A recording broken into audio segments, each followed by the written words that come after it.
Gotcha. Yeah.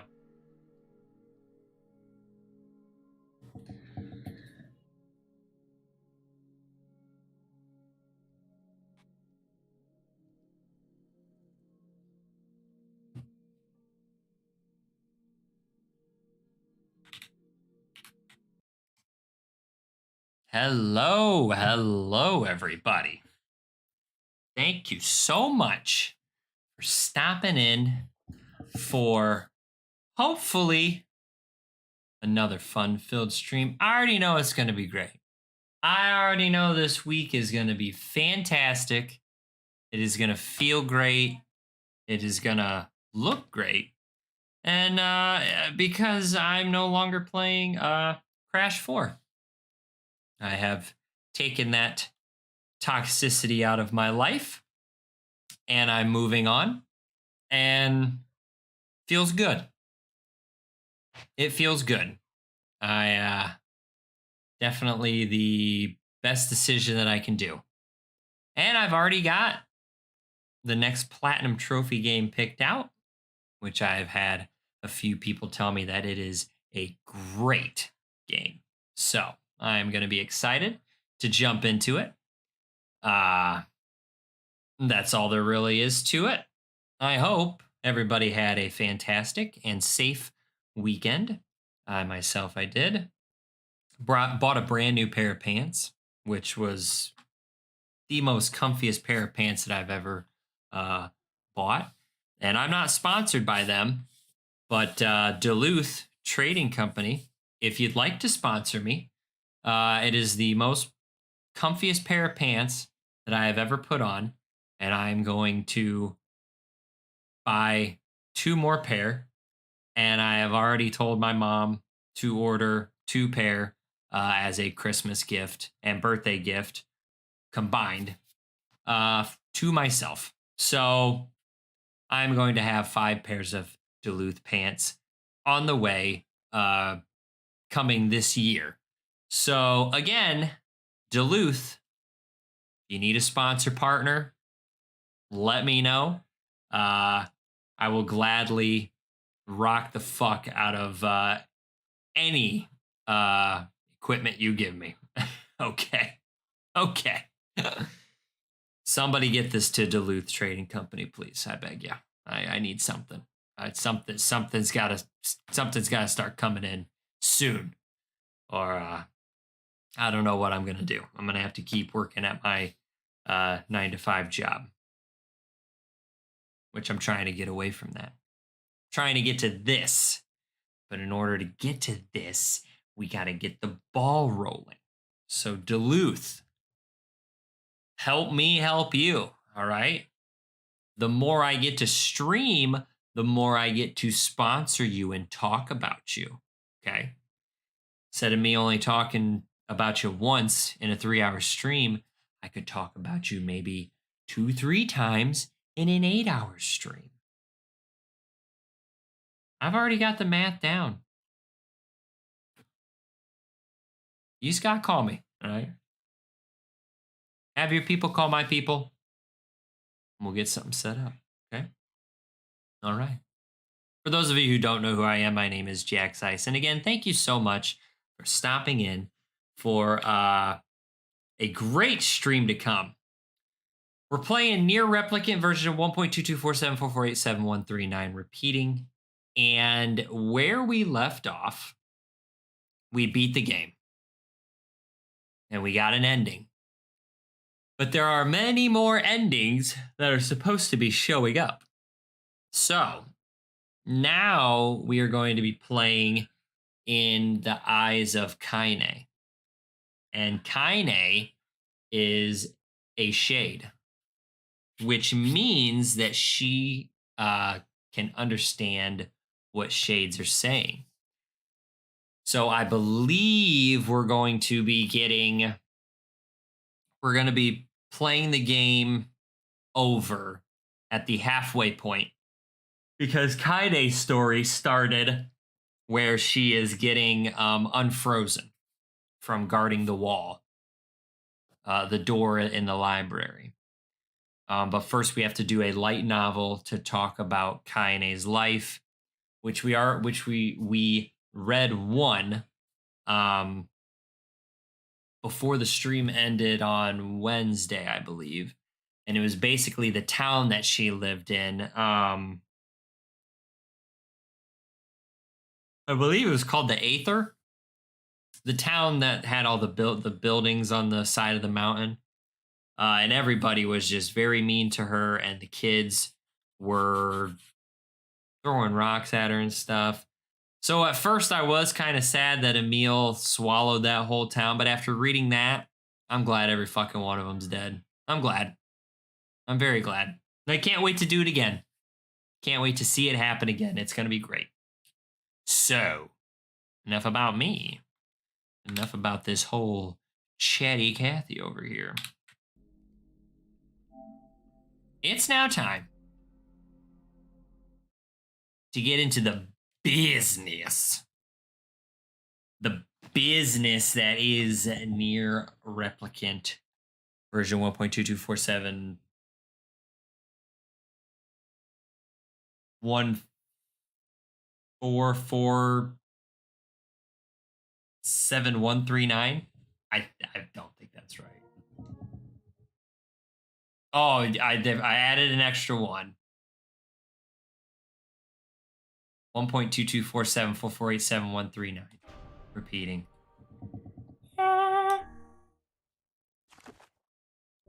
Ending A.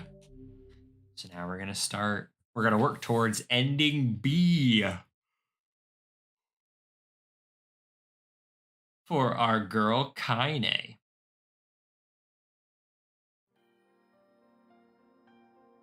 Whenever I interacted with Kaine, I was reminded about something from my past.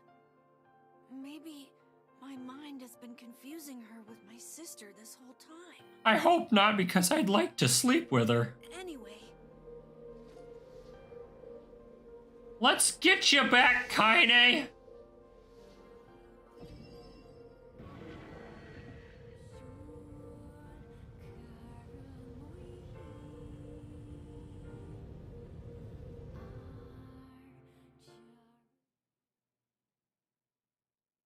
Kaine's dream discrimination. So this was the one where the people were very mean to her.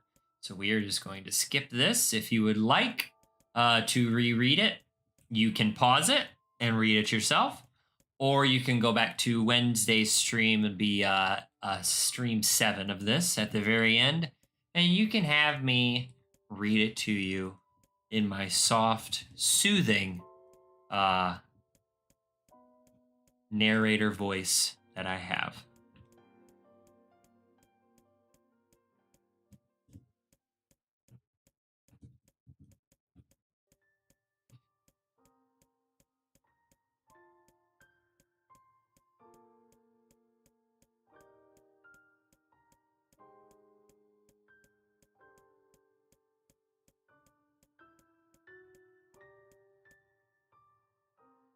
Kaine's dream daily life. So this is where we left off. In the distance, Kaine heard the steady sound of an axe striking wood. The noise had a purposeful quality to it, as if she was hearing a master woodsman go about his work. The firewood being produced, however, was as far from a work of art as could be. Pieces of every shape and size were being flung about a barren yard with wild abandon.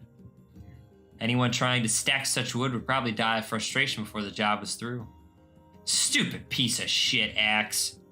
Kaine's grandmother flailed away with the axe, filling the air with both splinters of wood and words that would make the most hardened sailor blush.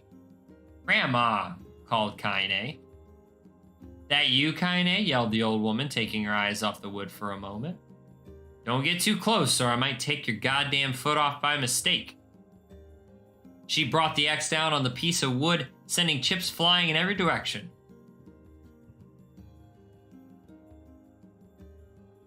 One spun past Kaine close enough for her to hear the whistle, at which point she decided to step back.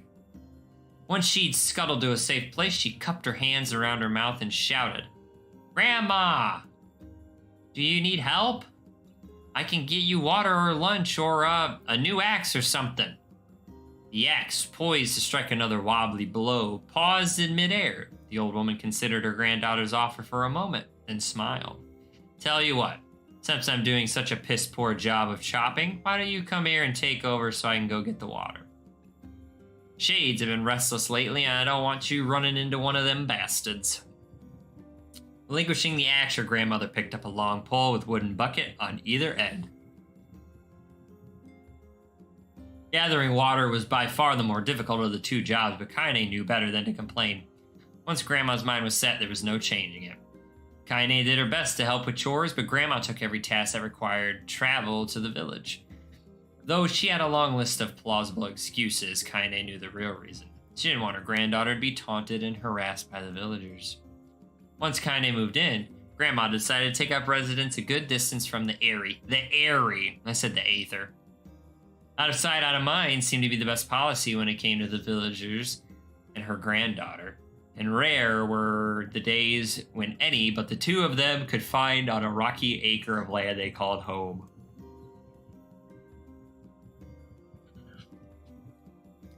Kaine enjoyed the solitude, but harbored a secret resentment that her grandmother was forced to spend her golden years in such a place. After watching her grandmother leave, Kaine turned her attention to the task at hand. She had never chopped wood before in her life, and soon discovered why the old woman hated the chore.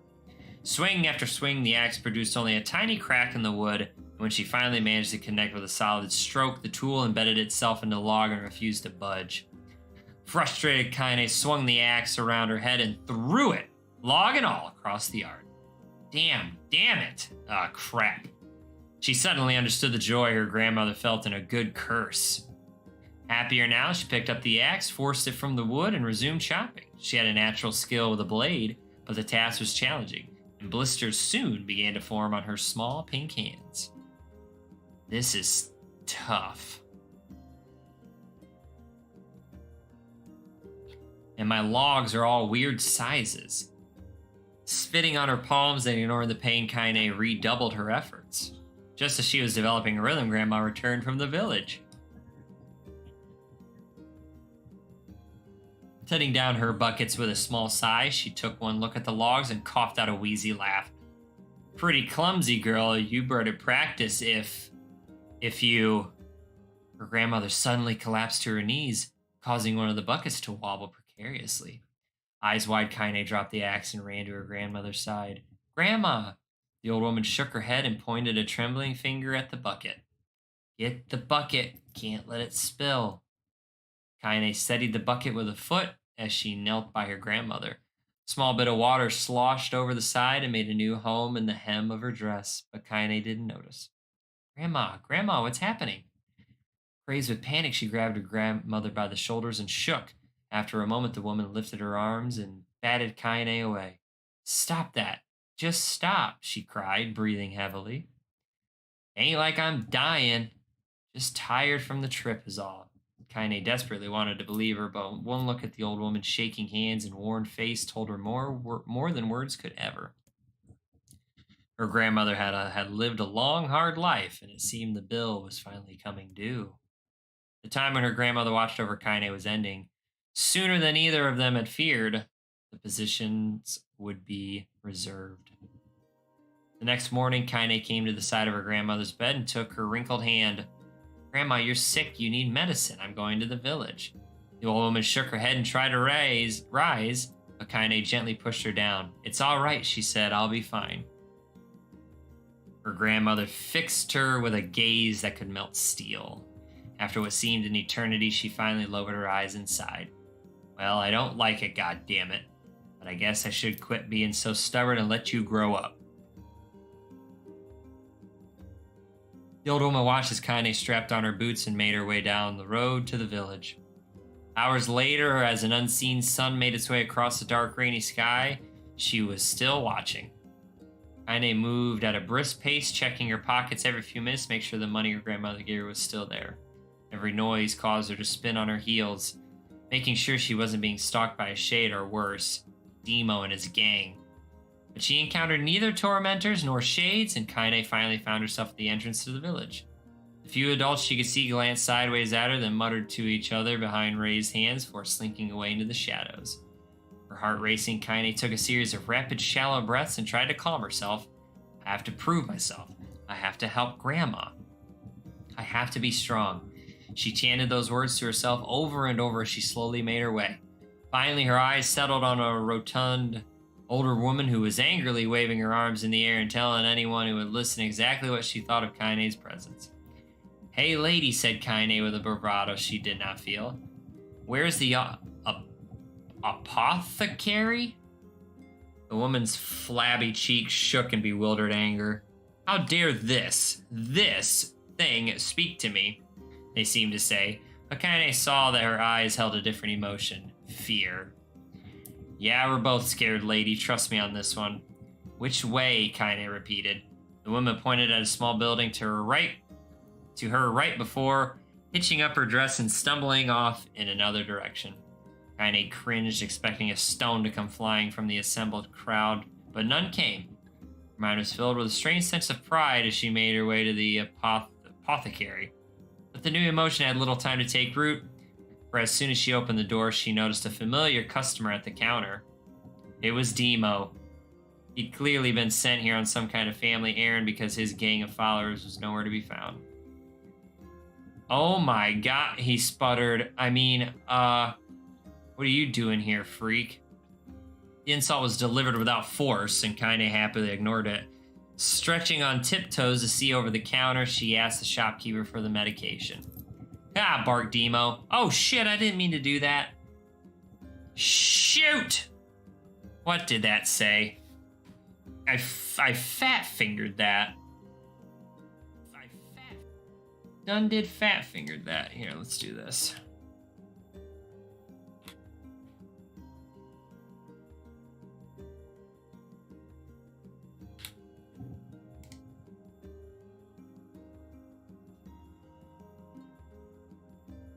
Ha, barked Demo. That old bitch finally keel over? Go to hell, Demo. The boy's eyes grew so wide they seemed ready to fall out of his head. But oh, here we go. Okay. It was just a little sentence. That we missed, no big deal. The boy's eyes grew so wide they seemed ready to fall out of his head, but before he could let fly a comeback or worse, a punch, the apothecary told them to knock it off before he kicked them out of the store. Demo slunk out of the shop, cursing Kaine under his breath. Once he was gone, she allowed herself to breathe once more, taking a brief tour of the shop while the owner prepared her medication. Countless tiny bottles filled the cramped store, each with a label written in some indecipherable language. An ocean of aromas assaulted her nose, creating a scent that was exotic, but not altogether unpleasant. Seeing such a variety of supplies gave Kaine a sense of peace. Surely, in a world so vast, there would be a place that she could call home.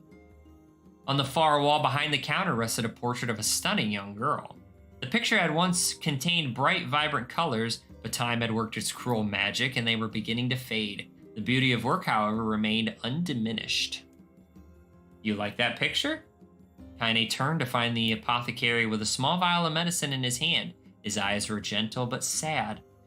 They seemed to stare through her and into nothing as he spoke. That's my daughter. I sketched it when she was just a little girl. She's been dead a long time now. Kaine didn't know how to respond. She just stared at the portrait and tried to come up with the right words. Pictures are wonderful things, continued the shopkeeper. They let the ones closest to you live on forever. He shook his head slightly, then looked down at Kaine and smiled.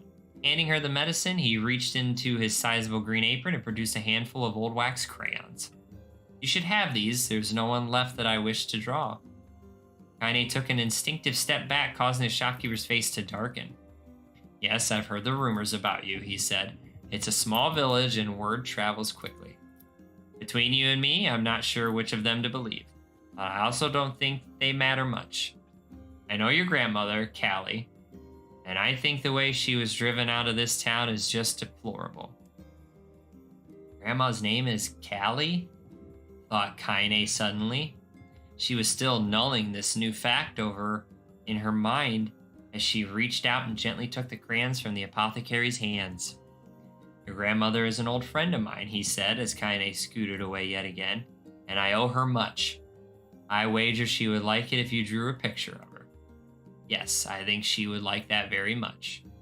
Kaine murmured a quiet agreement, but inside her heart was bursting. Never before had a villager treated her with anything but complete contempt. It was a tiny, almost imperceptible step, but it was a step nonetheless, and with enough tiny steps, she might one day discover the rest of the world.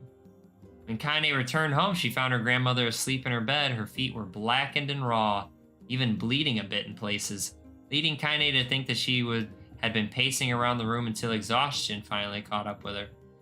She placed the medicine by her grandma's pillow and turned to leave, found the old woman's hands clasped around her arm. Back already, are you? Asked her grandmother with a yawn. Come here, let me have a look at you. Grandma sat up and examined Kaine from head to toe, finally satisfied that nothing terrible had befallen her grandchild. She leaned back and allowed herself to relax. Well, how was it? Those bastards give you any trouble? It was kind of fun, said Kaine with a small smile. No, seriously, it was. Fun, eh? Asked her grandmother in a voice which implied she believed anything but. Uh-huh. So anytime you need me to run an errand, just let me know. As she spoke, Kaine removed the crayons from her pocket. After a brief explanation of their source, she informed her grandmother that she was going to sketch her portrait. A portrait of me? Ridiculous. No one wants to stare at a wrinkled old crone. But Grandma, it'll make you live forever. For shit, said her grandmother, throwing back the sheet from her bed. Living forever would just piss me off. Now put those crayons away and help with dinner. But Kaine would not relent, and in the end, Grandma found herself leaning against the wall of their house as if posing for a master artist. Kaine took up the crayons, eyed her subject carefully, and set to work. Just as her grandma was about to nod off, Kaine finished the piece. After staring at it for a bit, she released it from her grip and let it slowly drift to the floor. It's terrible. It doesn't look like you at all. I'm sorry, Grandma. I thought these crayons would, make drawing easy or something. The old woman's eyes narrowed at her granddaughter's disappointment. Let me be the judge of that, she said, ignoring the pain in her back and reaching for the paper. The sketch could have been a person's face. It also could have been a boulder, a lump of clay, or an incredibly misshapen loaf of bread, all rendered in a chaotic array of colors. The old woman stared at the picture for a long time, then slowly wheezed out a laugh. Oh, Kaine, she said between laughter, you truly are my blood. You're as clumsy as me, and I love it. But, hush, I won't hear any more bull about how ugly you think that is. Came from the heart, and I'll treasure it always. True to her word, the old woman gave the picture a place of honor above the kitchen table. In the days that followed, Kaine would often catch her staring at the portrait with a strange smile on her face, an action she interpreted as silent, mocking laughter. A week later, Kaine could stand it no more and asked her grandmother to take the artwork down. Posh, said the old woman. I'll take this down when they roll me in my shroud. She pondered this for a bit, then turned to Kaine and dropped to one knee. Listen to me, girl. Seeing this picture makes me happy in a way I've never felt before. And it makes me want to go on, so that someday you can feel the same happiness. It was a moment that burned itself into Kaine's memory, a perfect blend of pride and love and joy that came together to form a lifelong remembrance. She swore to never forget this moment, to never forget the old woman who had made her place in the world possible. Time moves on. People and memories move in and out of life like ghosts passing through a hall. But this moment will be different, Kaine swore, because I will remember it forever. Forever. Kaine's dream, separation, more reading from yours truly. Kaine listened to the sound of crackling firewood and stared at the black object on her plate. She'd been pushing it around the wooden disc for a good 10 minutes, ignoring the bemused stare of her grandmother. Finally, she summoned her courage and gave the object a brief sniff. A sharp, bitter scent flew up her nostrils and made its home there, causing her face to twist with disgust. Grandma, I can't believe you want me to eat a bug. The old woman threw some more wood under the cooking pot and snorted. It's no bug, you fool girl, it's a berry. Why the hell would I be feeding you bugs? Yeah, well, it sure looks like a bug, said Kaine. And I think it's burnt or something because it smells terrible. With that, Kaine held her nose and threw the berry in her mouth, chewing as little as possible. Oh yeah, that's terrible, all right. Why, you little brat, laughed the old woman. Look at the sass on you. You've been spending too much time with me, and that's a fact. 5 years had passed since the moment Kaine's grandmother saved her from the bullies. As is often the way with two stubborn people, their relationship had grown in fits and starts, but moved forward all the same. Meals that used to be somber affairs are now filled with laughter and hurled abuse in equal measure. Kaine could not remember a time when she had been happier. As the years went by, Kaine started to shoulder more and more of the daily responsibilities. Her grandmother's legs grew weaker by the day, and she could no longer do many of the chores she used to take for granted. And so this morning found Kaine lacing up her work boots with a breakfast of burned berries rolling through her belly. Where are you going today? Asked Grandma suddenly. Kaine looked up surprised. The old woman rarely asked for specifics anymore. Well, I was going to check out the kelma trees to see if they were ripe. I thought we could make some jam or something. Oh, and I was going to pick up some flagstones, so I need to take the wheelbarrow. Flagstones? What in the hell for? Kaine stared at her grandmother, then held out an arm and swept it around their home. Constructed mostly of cloth, rope, and rubble, the old place sagged like a boxer in the final round. Grandma, a dying cat could chew through this house. I'm going to build a stone wall so we have some protection. The old woman laughed, exposing her toothless grin to the world. God damn, girl, if a bunch of thieves want to ransack this old place, let them come. We got nothing worth stealing anyway. Not worried about thieves, I'm worried about shades. People saw one west of the village yesterday. The old woman tilted her head and stared at her granddaughter. Well, shoot, I don't know why you'd have to do it today. We can worry about it some other... Grandma, no. If I don't go to the kelma trees, we won't eat tonight, you know that. A confused expression passed across the old woman's face, and for a moment she was a small child lost at a carnival. Yes, she said after a bit. Yes, of course, you're right. I'm sorry, Kaine. Lately, it seems my mind is... She didn't finish the thought, instead walking over to the nightstand and gently taking the wreath of lunar tears from the drawer. Flower petals had aged to a brilliant whiteness, and Kaine thought it was more beautiful now than the day she first received it. You're going to be a true woman soon, Grandma said as she placed the flowers in the girl's hair. So that means less chatter about shades and building defensive walls, and more talk about how beautiful you become. Annoyed, Kaine reached up to remove the garland, but the look on her grandmother's face stopped her hand. You're a beautiful thing, said the old woman, and there ain't another like you in all the world. I'm very proud of you. Okay, Grandma, that's enough goddamn compliments for one day. Such a mouth on you. Where did that come from? Gee, I wonder. I'll teach you to sass me, girl, yelled Grandma. Suddenly, she lurched forward and grabbed Kaine by the ears, pulling her around the room with a crazed grin on her face. Grandma, yelled Kaine in a quaking voice. Grandma, stop it. What the hell? The old woman stared at her and blinked and slowly held a wrinkled hand out as if she was as if it was the first time she had ever seen them. Oh, I don't know what happened there. I'm sorry, girl. Sometimes my mind just... Kaine thought the look on her grandmother's face was the most heartbreaking thing she had ever seen. Listen, she began. Maybe I should stay home after all. No, I won't have you stay here to keep an eye on an old codger like me. You go get your fruit and your wall and whatnot, I'll be fine. And when you come back, I'll have a nice grasshopper dinner waiting for you. Kaine rolled her eyes and kissed her grandmother on the forehead and made ready to depart, trying desperately to ignore the worry that was gnawing at the walls of her heart. Kaine could feel the old woman's eyes watching her as she moved down the path. Don't turn around, she told herself. But in the end, the temptation was too great. She spun on her heel for one final look and saw a small, bent woman standing in front of a ramshackle hut with a sad expression on her face.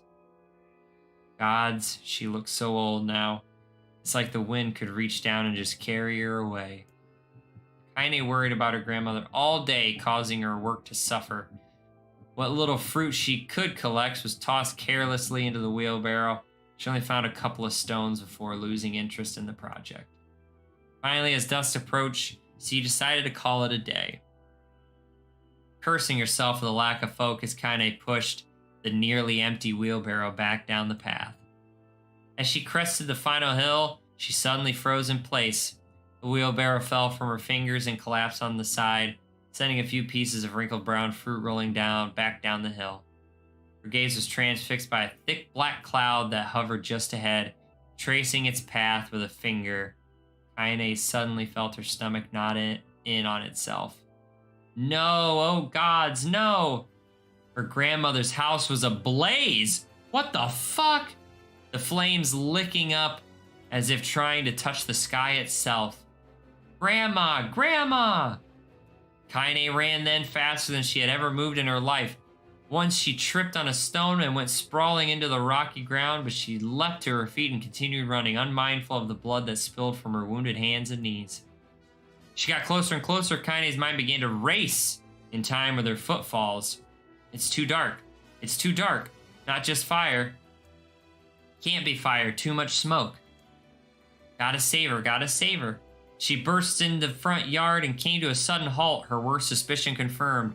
The smoke from the fire was mingling with the thick, inky blackness of an enormous shade. The massive creature supported itself on 3 twisted feet and achieved balance through means of a large armored tail. Scales, horns, and claws sprouted from its body in a random chaotic pattern, giving it the appearance of a lizard designed by some insane god.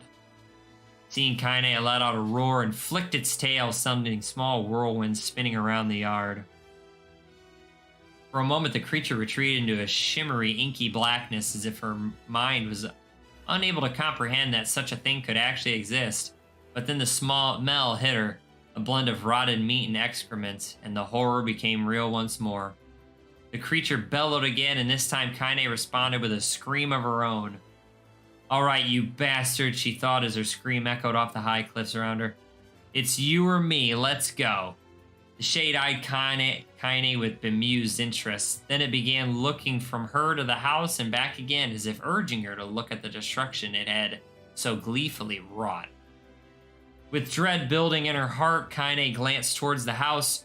Though the smoke and flames, she spotted a small figure struggling to escape the ruins. Grandma!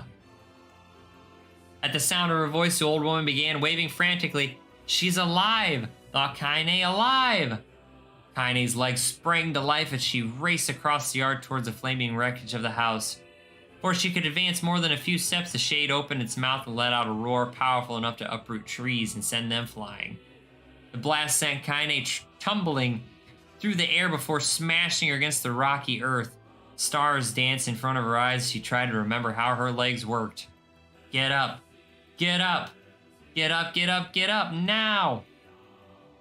As Kaine struggled to her feet, the shade stomped towards the house and pinned her grandmother to the ground with the tip of a claw. The old woman struggled to move the claw from her stomach, but she might well have been pushing a mountain. She coughed briefly, sending a small spray of blood into the air, then collapsed to the ground, her energy spent. Kaine lurched to her feet only to fall back to earth with a gasp. Her ankles were on fire. One or both of them were surely broken. Ignoring the pain that screamed through her body, she began dragging herself across the ground, leaving a drunken trail of dust and blood in her wake. Grandma, hold on. Just a little longer. Her grandmother's face was turning blue, her eyes rolling back until only the whites were exposed.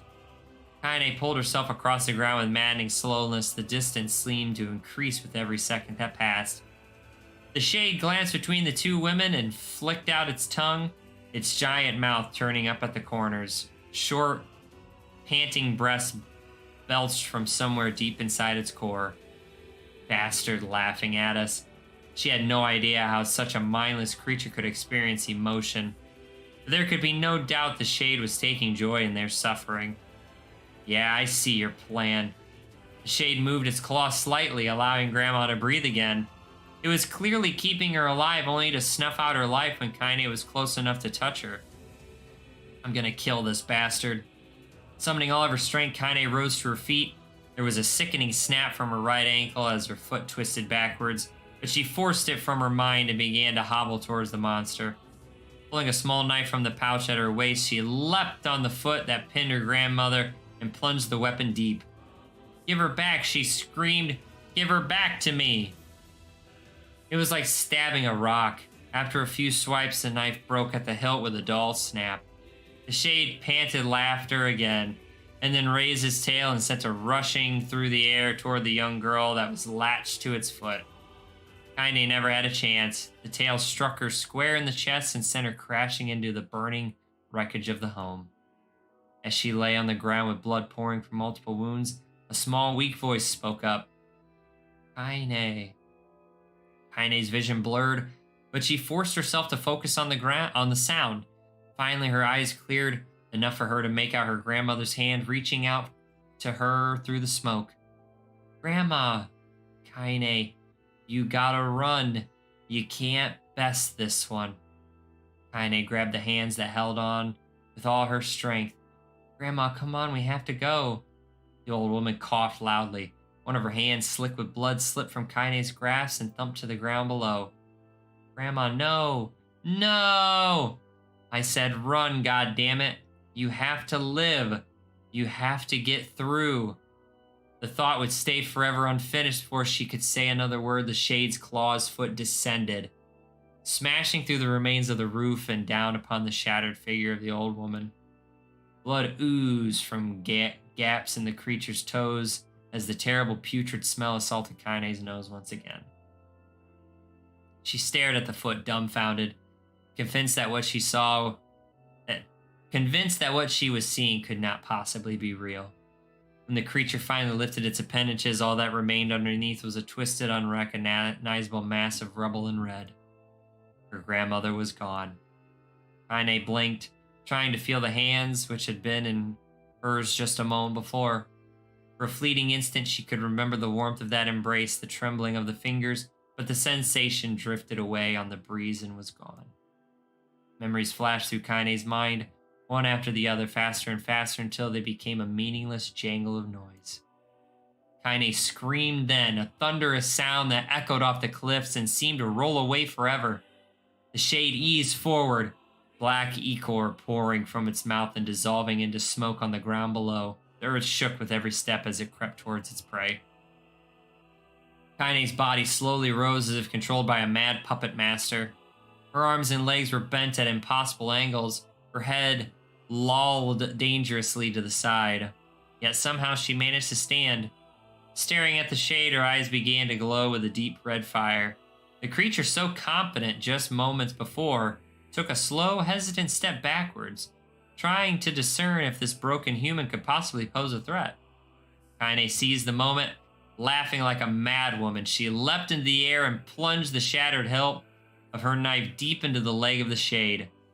The shade shook Kaine off like a fly, sending her crashing to the earth once again. Her chest rose and fell slowly, as if a great weight were resting on it. Moist sounds of pain echoed through her mind. Something warm and thick oozed from her ears. "Is that blood? I think it is.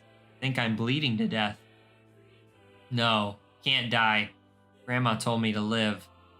Deep inside Kaine's mind, something finally broke. The sound, the pain, the smoke, and flames. All of it faded away until all that remained was a single incantation repeating over and over again. "Kill it.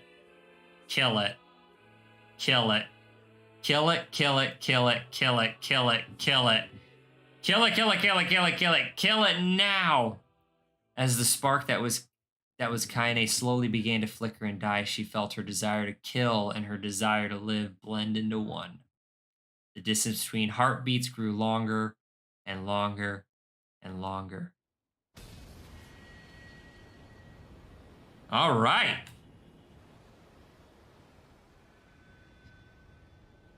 Kaine! Grab the titties, Emil.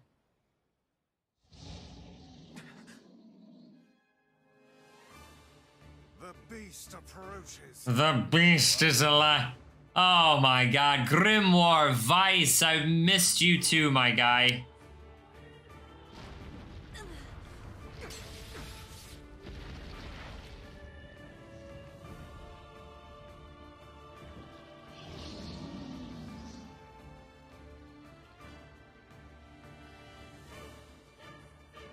Oh, Okay.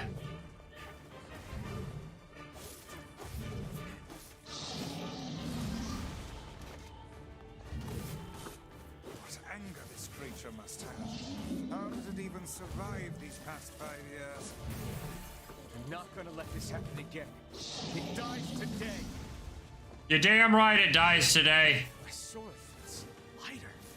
It's not the blade, but the skill of the user. Strike it down.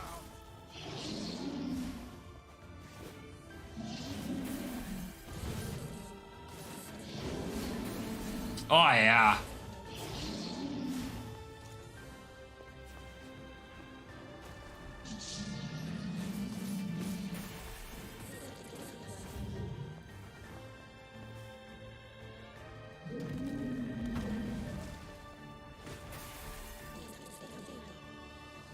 Well, are we gonna? I take it we're gonna do the same thing. We're gonna crush it.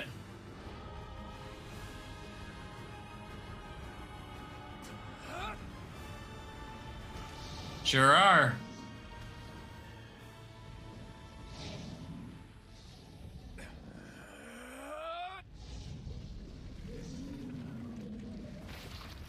Oh, love it. Ah.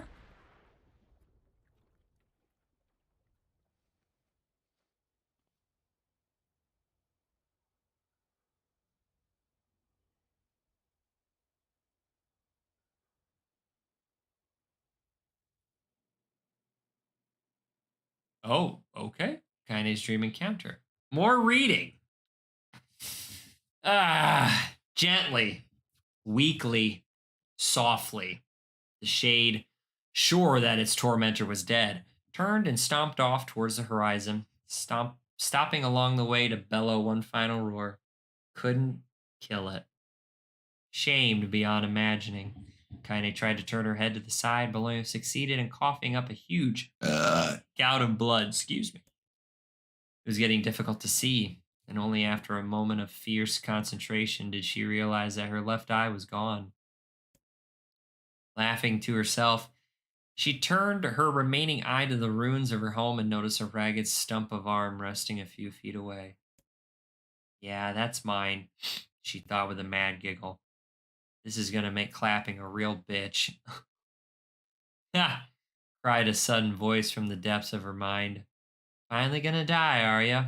Well, you had it coming. Go to hell, Demo, she thought at the unseen assailant.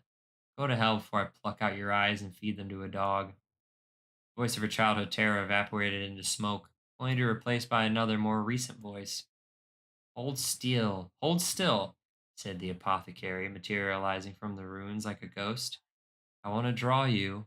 That way you can live forever. No, stop. I don't want to live forever. I want to die right here. I see, he said quietly. Well, if that's what you want. The spectral shopkeeper fluttered in and out of existence for a moment, then produced a piece of paper and sketched quickly. After a few seconds, he turned the page to Kaine and smiled. Since you rejected my offer, I decided to draw someone else.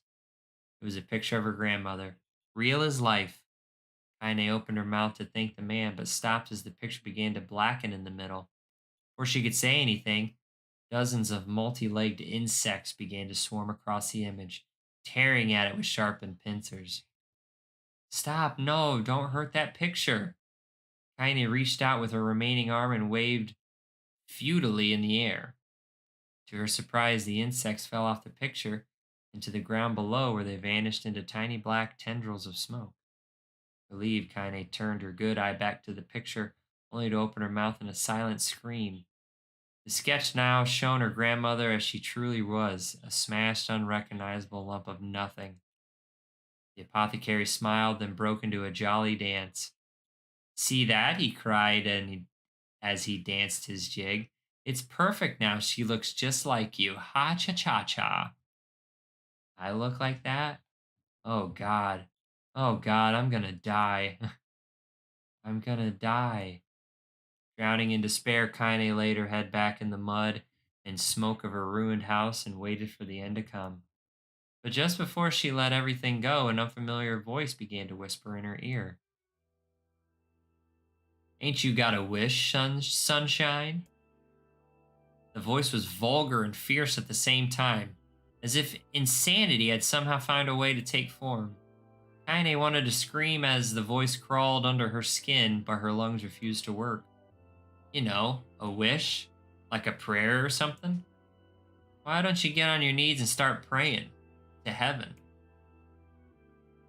Please, invisible man in the sky, save me, save me. Ha ha ha ha. Kaine finally restored to shouting at the voice with her mind. I don't make wishes, they don't come true for me. I'm a curse, a freak. I should be left to die. The other voice boomed in her ears. Wow, God, you are the best. Kaine glanced down and saw a black, shiny substance oozing from her leg. She tried to brush it away, but her remaining arm would no longer respond. The substance slowly crept around her feet and then began moving up toward the rest of her body. Is this death? Is this what it's like? Or is my mind just losing itself? She could feel the slime oozing upward, feel the hot, searing pain it left in its wake. Whatever else might be happening, she was still alive, and this was real. Come on, said the voice, let it go. Kaine tried to ignore the voice and concentrate on the pain, but the newcomer would have none of it. Don't ignore me, sunshine. You're ready to give up, ready to die, so why not let me have it? Have what? Your body. Come on, give it to me. Give it to me. I want to stand on the ground. I feel the rain, taste the wind. The voice paused as if licking its lips. When it resumed, it was filled with mad, unabated joy. And I want to take your hands and use them to choke the goddamn life out of people. I want to tear out their throats and bathe in the blood just like before. In response, Kaine shifted her head and vomited. The warmth of it crept down her front and mingled with the pain of that encroaching black ooze. Are you a shade? Haha, yeah, maybe. What of it? The slime reached her face, crept up past her nose, and slowly oozed into the socket of her missing eye. The moment it touched her brain, Kaine was struck by the most powerful sensation she'd ever felt in her life. It was ecstasy. She wanted to scream with delight, but all she could manage was a small, whispered moan. Feels good, don't it? Asked the voice with a chuckle. Yeah, what can I say? I know how to please the ladies. Now give me that body. Come on, give me the body and I'll give you more of this feeling. It's a fair trade. A black lump began to protrude from Kaine's side as she watched. It grew longer and thicker, eventually taking form of her missing arm. I can see better, she thought. My eye must be growing back too. The slime reached up to envelop the rest of her face, but she managed to brush it away. Stop, she whispered, marveling at how she had regained her voice. Stop! The black ooze hesitated as if considering this request, then quickly shimmered down her body before disappearing into a cloud of smoke. Ah, what the hell, sunshine? Screamed the voice. We had a deal. I thought you wanted to die. Grandma said I can't die yet. A brief image of her grandmother, bloodied and broken, flashed before her eyes. She saw the shade that had killed her and heard its mocking laughter, then closed her eyes and forced the image from her mind. Her whole body was quaking with rage. When she opened her eyes again, they burned bright red. That thing took my grandmother. I have to kill it before I die. Kaine glanced down and saw a mysterious pattern. A pattern of the shades burned itself into her left arm.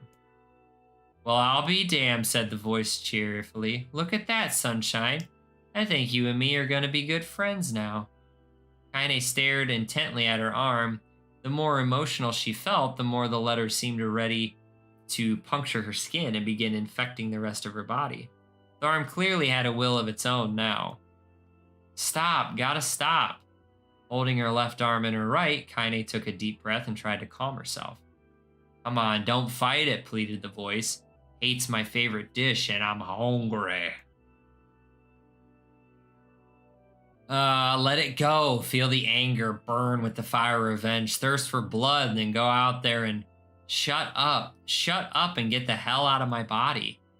Your body? Oh, that's rich, sunshine. Real rich.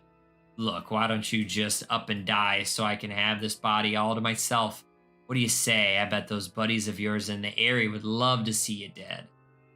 Kaine grabbed a nearby shard of glass and tried to saw off the shade's infected portion of her side. Before she could, her darkened left arm grabbed her right wrist, crushing it. Kaine screamed and dropped the shard as the sound of bones crunching on bones filled the air. God, stupid idiot girl, you're possessed now, Sunshine, and there ain't no going back. The voice laughed again, a loud, long wail that seemed to go on without end. Possessed? Whispered Kaine. Yeah, possessed. You and me. We got what you might call a timeshare arrangement. Remember how folks used to think you were a freak? Well, wait till they get a load of you now. Kaine looked up, tears in her eyes. The sky seemed smaller somehow, darker. Is this because of that shade? Is this how they see the world? So, listen, purred the voice. I know this whole possession thing seems a bit sudden, but it ain't all bad. There's plenty in it for you, too. I'm a very powerful creature, Sunshine, and now that power belongs to you. You got enemies, people you want to kill? I can make it happen. That little fat kid who kept picking on you? That big old shade that squashed your granny? We'll wrap them up in their own assholes. No more abuse for you, Sunshine. No more pain. Well, wait, said Kaine. You're a shade. Why would you help me kill another shade? What, you think I'm some kind of racist? Some killing snob? I don't give a good goddamn who you murder, honey pants. I just want to drink from the well. Kaine considered this as she struggled to her feet, the power of the shade coursing through her. The smoke from her house was drifting away with the wind, and she enjoyed the way the cool evening breeze felt on her new left arm. After a long pause, the voice spoke up again. So, how about it? You and me. We could have some good times together. Look, I'll even take care of the bloody part. If you don't want... Fuck off, asshole, muttered Kaine. I'll handle the killing. Gah, screamed the voice. Look at you go. Oh, Sunshine, we're gonna have so much fun. So listen, my name is Tyraine. Tyraine? And if you ever need me, I'll just be hanging out in this piece of meat you call a heart. Now get to it. The more you kill, the more your heart turns rotten and sour. And I like rotten and sour. Kaine found herself nodding at the voice. Yeah, she said. Yeah, I think this can work. I'm gonna find that shade and I'm gonna strangle it with its own guts. And when I'm done, I'm gonna do the same to you, Tyraine. Count on it. Ah, laughed Tyraine. I've shit bigger than you, so good luck with that. Oh, and hey, one more thing. Right now, you and me are sharing this body, but if you ever run out of hate, if you ever, go soft, then I'm gonna take over everything. So keep on killing, Sunshine, and watch your back. The voice grew fainter and gradually faded away, fading to somewhere deep inside Kaine herself. Kaine waited until she was sure the voice was gone, then waved her new left arm around a few times. It feels perfectly normal, she thought. It feels like mine. Desperately, she began poking and prodding at the new limb, determined to find something wrong with it. She didn't want it to feel normal. That would mean the creature inside her had already won. I am not a shade. I am Kaine. Repeating this mantra in her mind, she slowly began digging through the rubble of her house, being careful to ignore a certain red stained spot in the corner. Finally, after what seemed like an eternity of heartbreaking work, she found what she was looking for. It was the wreath of lunar tears. Though it had been through hell and back, the garland's petals were as bright as ever. Kaine started to place it on her hair and slowly lowered the wreath and stared at it. I'm sorry, Grandma. I'm so sorry. But I don't deserve to wear this anymore. I'm possessed, corrupted, a freak. And this time, I don't think there's any going back. Holding the flowers to her heart, Kaine fell to the ground and sobbed. As night gradually lightened to dawn and the people of the area rose to their daily lives, she remained in that position, as if tears could somehow wash away the horror that now infected her world. Aww. Stay alive. Grandma. Gam. You gotta live. You gotta come back to us. Yeah, Kaine! What up, girl?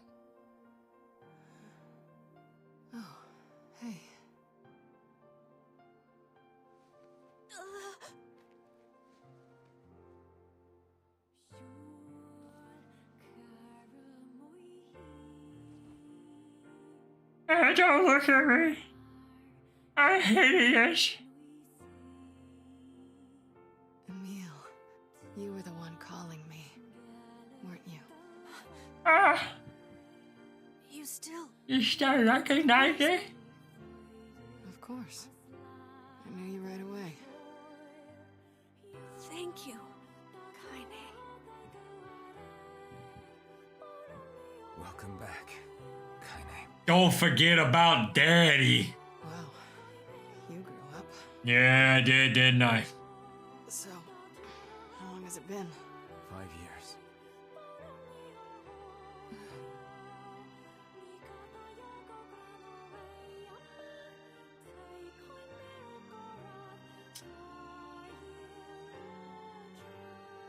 Okay. Shit. That's a long time. Any luck with Yona? We are still no closer to finding her. We need a way to locate the Shadow Lord. By the way, this is for you. Is that a lunar tear? Aw. It's not as good as your grandmother's, but I tried. No, it's great. Thank you.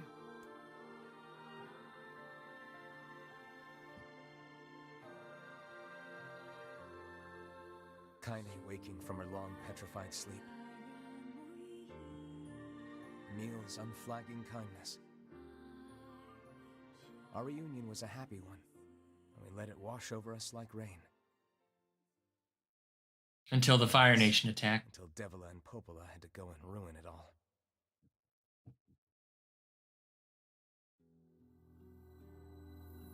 Are you kidding me? Please, Yeah. people are tired and scared. So they told us that we had to be outside. No one's sleeping outside. You and Kaine saved this village, and now they want to run you out?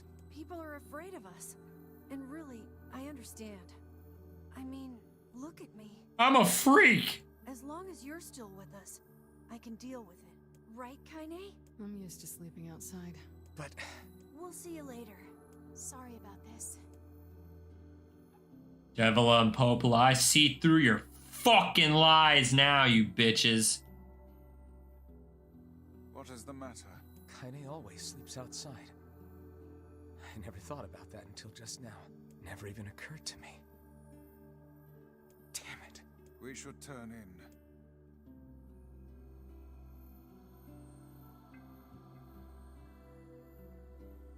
I didn't get much sleep that night. For the first time in my life, I hated Devila. For the first time in my life, I doubted Popola. Wait till you have to fight him. In the end. They said and did what they did for the sake of the village. Protect it from the horror of the Shades.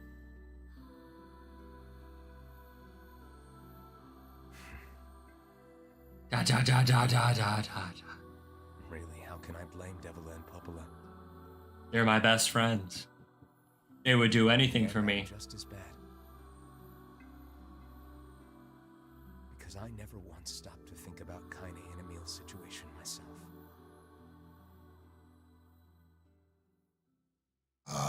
Excuse me.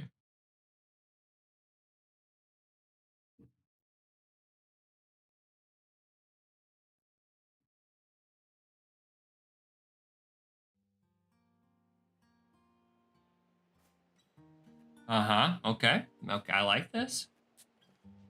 Oh, never mind. Thought I was playing as. I should apologize to Kaine and Emil, but what good would that even do? Wait, is that good? Oh. I'm so happy to get to talk to you again, Kaine. Yeah, me too.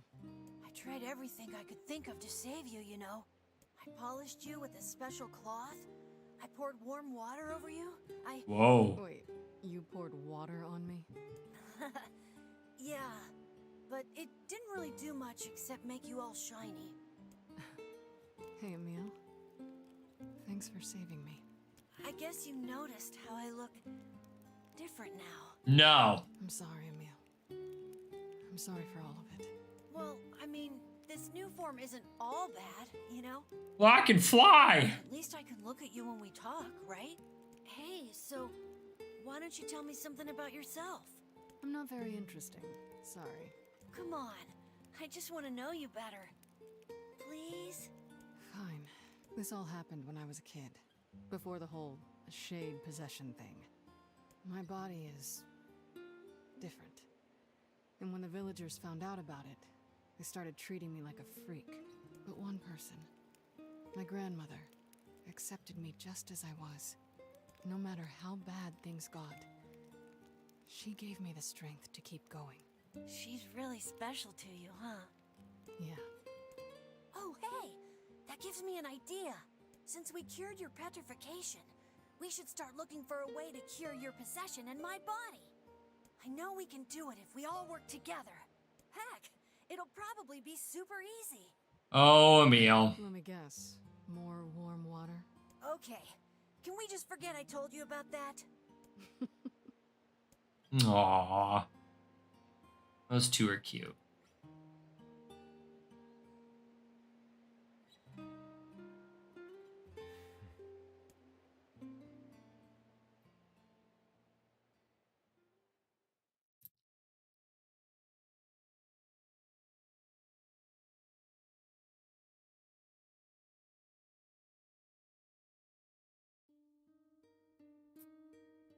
Sleep well? Sure. Nope. And yet your red eyes tell a different tale. Don't be so hard on yourself. I need to go see Devila and Popola. Very well. Nah, it's just I got fucking blitzed last night, dude. What might that be? It's Mom's diary. I have not heard you speak much about your mother. She got the Black Scrawl and died when I was little. My apologies for bringing it up. It's all right. I can barely remember her face anymore. This is the only thing I have left of her. Reading it helps remind me of when we were still a family. I see. But the final entries get a little strange. In what way? Well, take a look.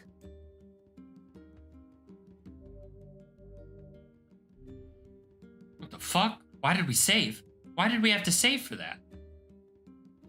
Say there. Can you not hear me?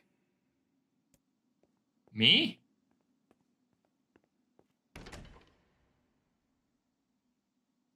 Oh, Are you standing about like a slack-jawed ninny? who the fuck is this guy? Felt like I was dreaming or something.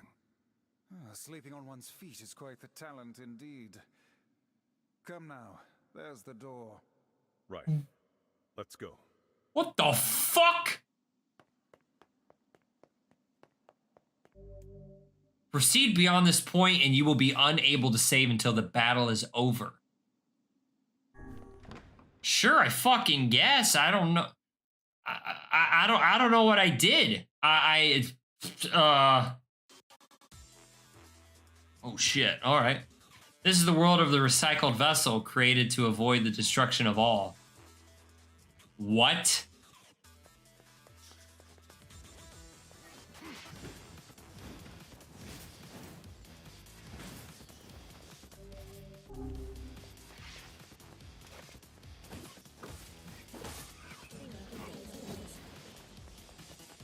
I mean,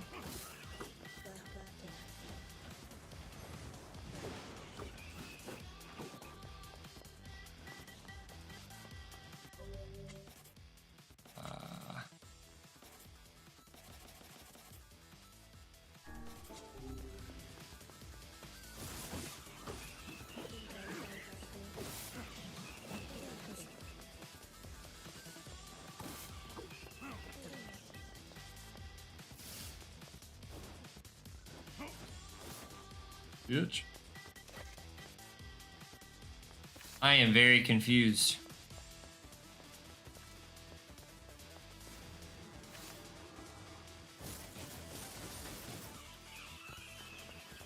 Oh, yeah.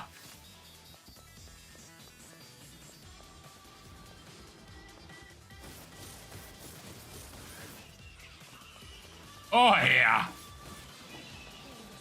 I love it. We'll just keep doing this.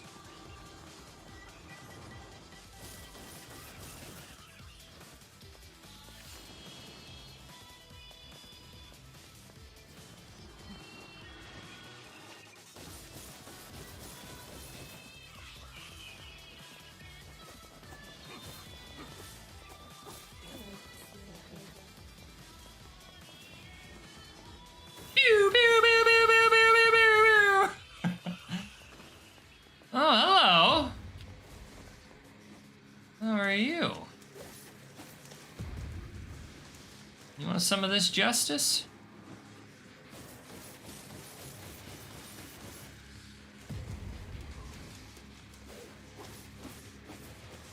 Oh, it fucking melted, dude.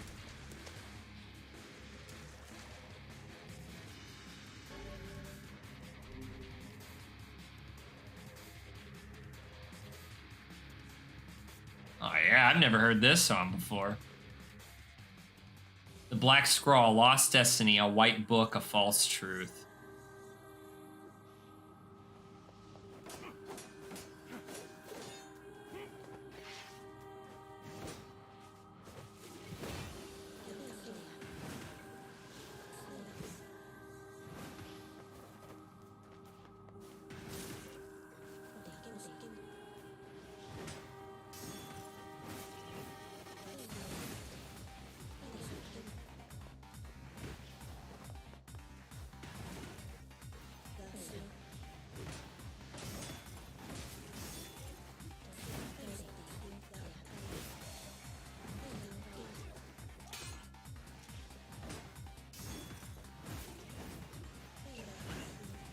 Oh my.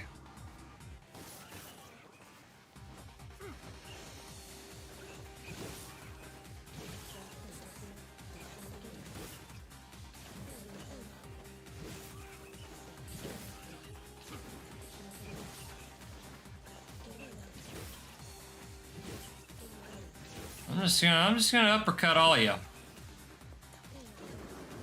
Oh my, oh my.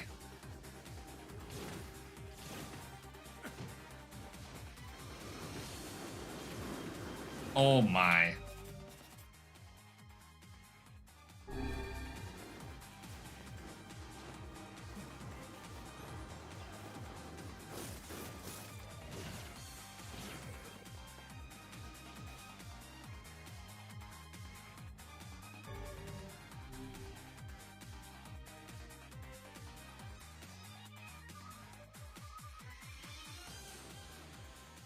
Soldiers of Salt calling forth white death, they are legion, those who plunge the world into darkness.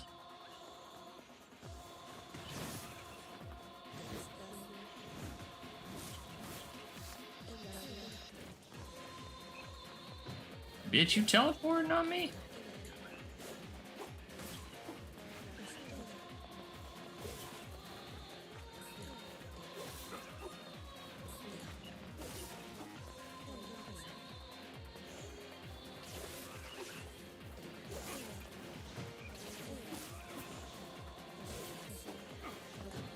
Ow.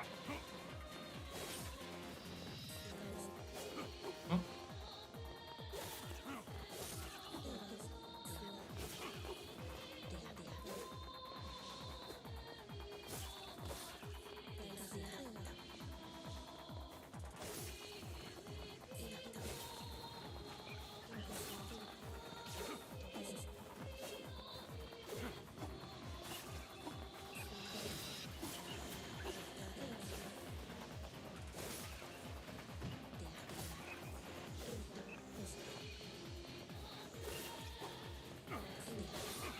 Oh my, oh my. Ow.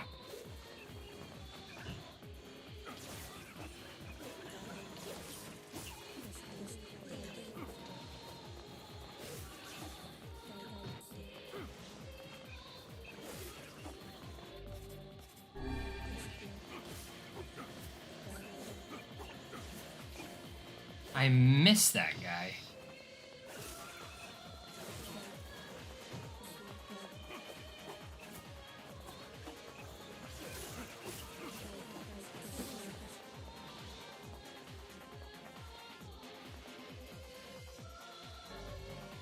Obtain one-handed sword, Fool's Embrace.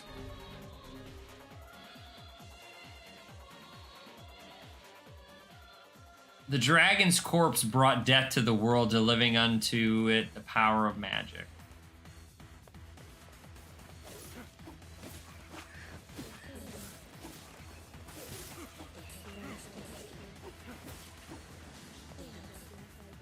What are we talking about?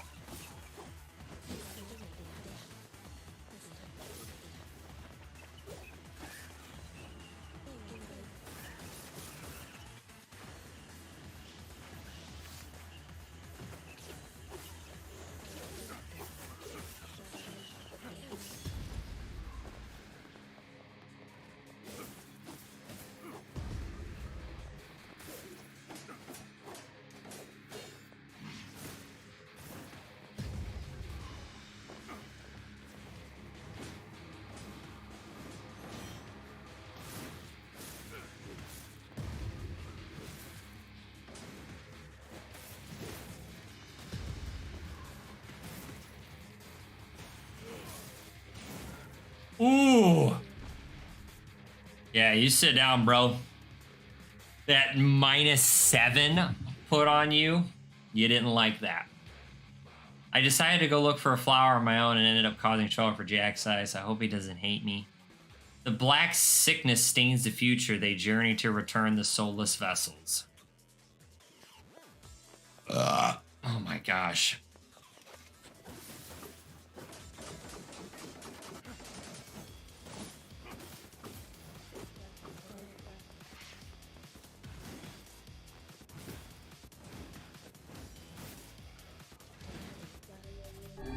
Whoops.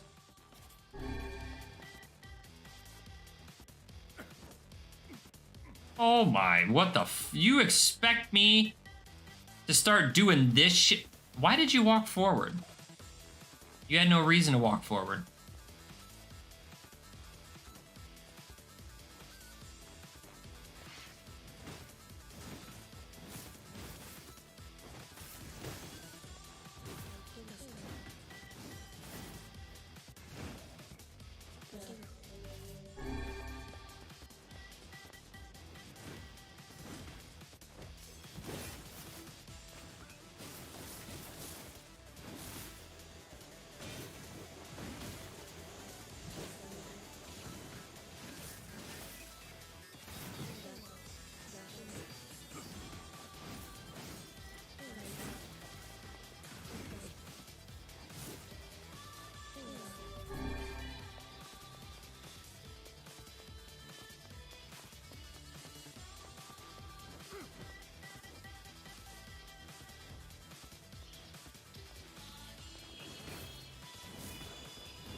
Bitch.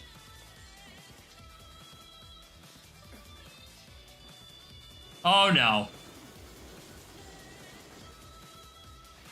Alright.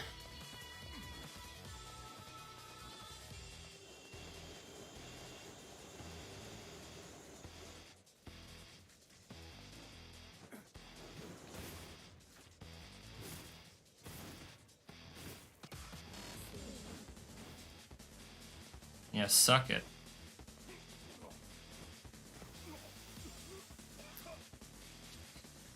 This sand is so heavy. Ah!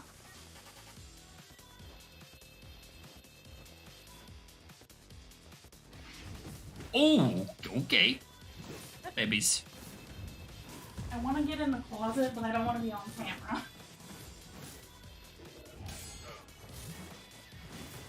What'd you say? I want to get in the closet, but I don't want to be on camera. Oh, you're not. Obtain the Kabuki outfit. You earned 1,000 experience points. All right. I guess we read a book and journeyed through it as an adult. Oh, fuck. Well, that's not good.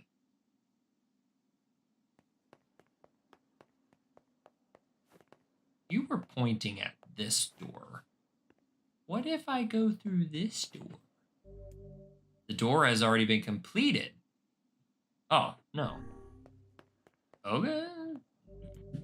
Proceed beyond this point and you will be unable to save. Yeah. I guess we're just going through doors. I asked Evla if hooch tasted good, and she said it's the best thing in the world. The apocalypse divided the world in two, one that knows not day and one which has never seen the night.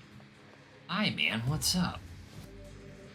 The following actions are prohibited in this room. Okay, so I'll use the spear then.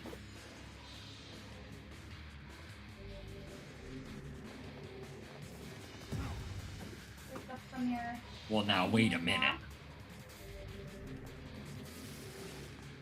Okay, so I just can't. That's fine. Ow. Leaping rabbit. Okay, so I just can't jump.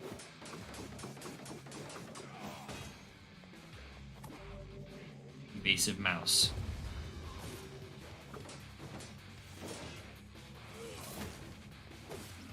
Got it. Hey. I thought that was mine. I knew it was a bad idea.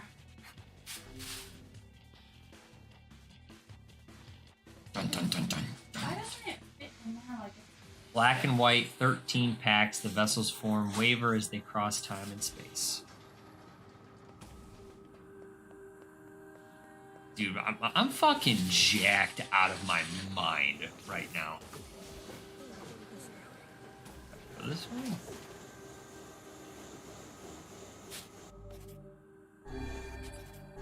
Whoa.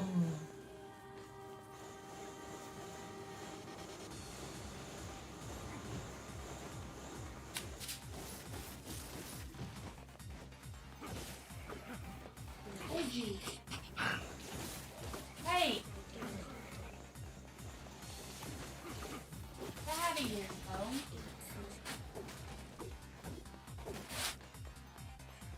Can I go this way? I can't.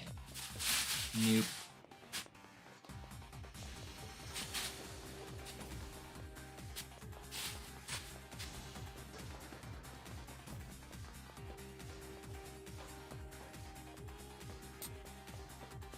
It's a goddamn maze.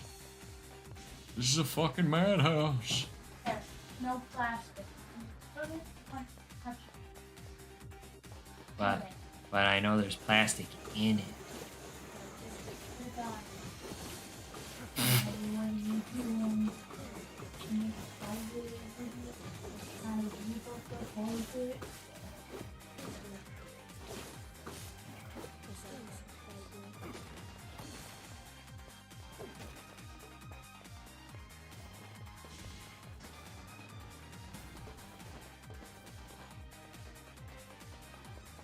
Nope.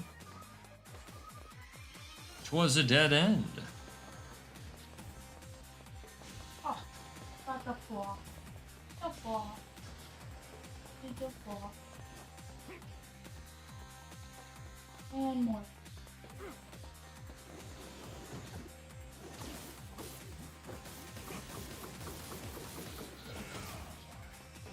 Thank you.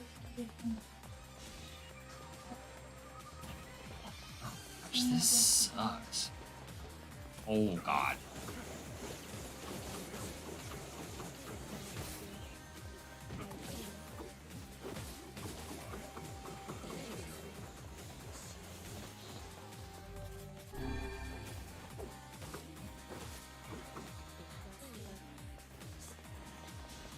Hey! It's a fragile object. It seems we have been shut in. Well, that's... They're gonna wish they didn't shut.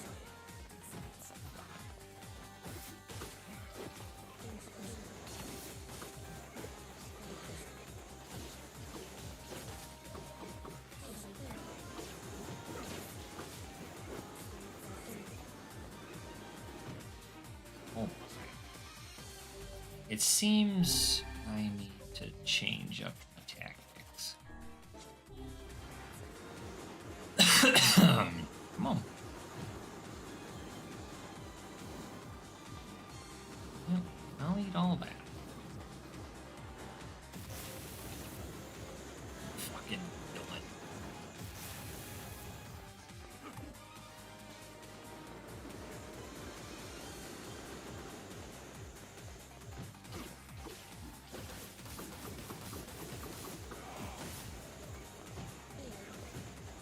Whoops. That was the wrong one.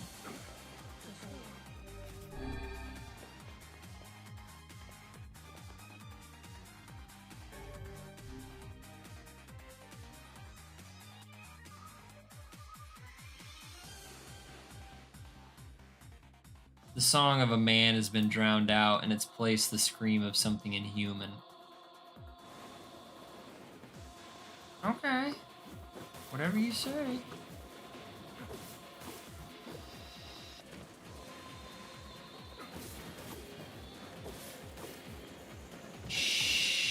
doors. Oh no, I got the gluttony. Oh my.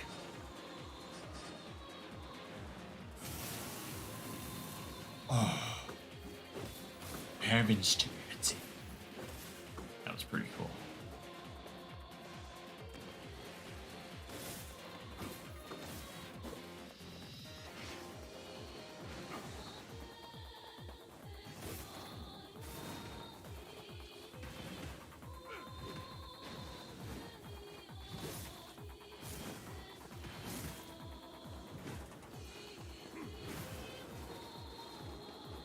Oh my, I don't think I can suck those up. Nope. Sure.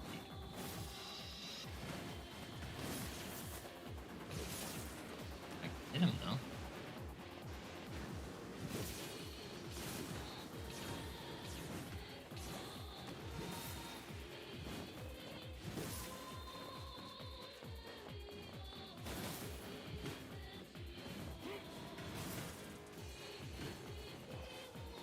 Oh shit.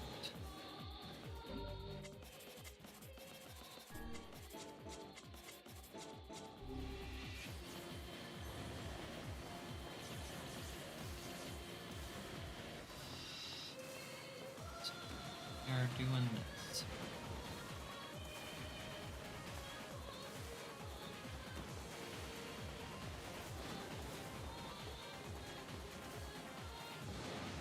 Oh my. That a bitch. Yes, this could work too.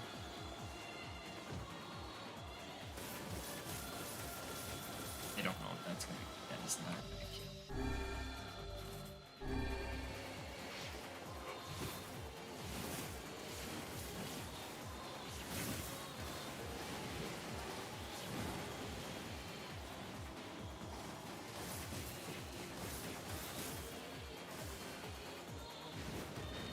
That is what the doctor ordered. Cha cha.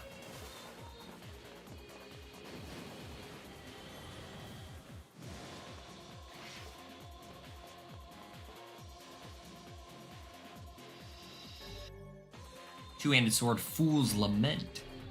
So I take it I want to say there's either going to be 3 doors or 4 doors. The sky falls with the dragon. The world ends this day. Okay.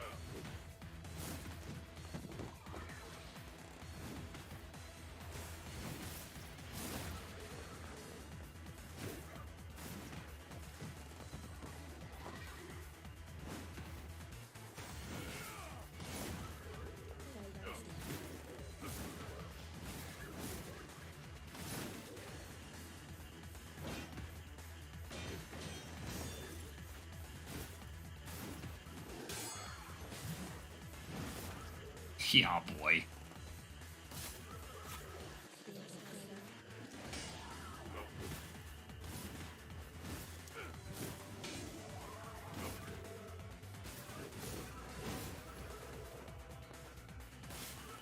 I sent Winter a book.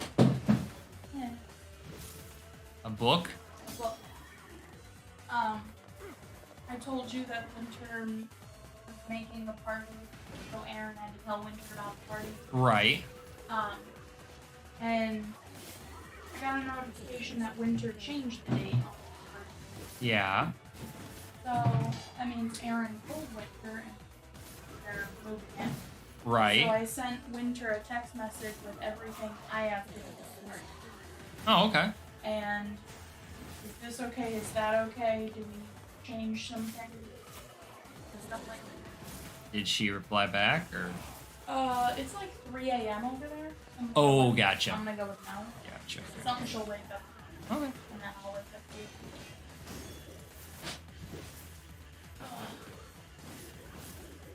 I'm tired. Yeah. How'd the Wii Fit go? Ring fit. I Ring liked Fit? it. It was good. Yeah? The thing asked me if I wanted to lower the difficulty. It hadn't been on in a while. Yeah. But there was also And you said no. there was also an option to raise it or I'm looking for a challenge. Yeah.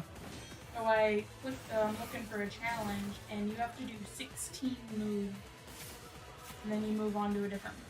Hell yeah.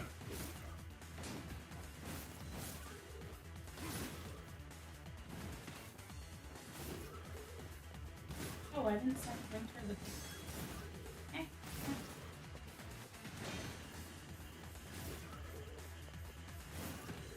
Spin to win, bitch!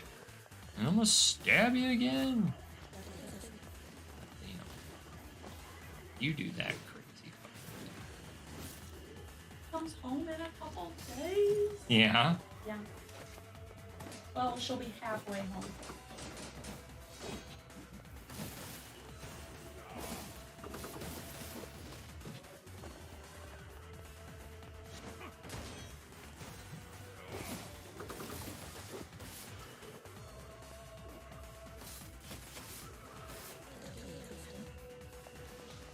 Oh, there.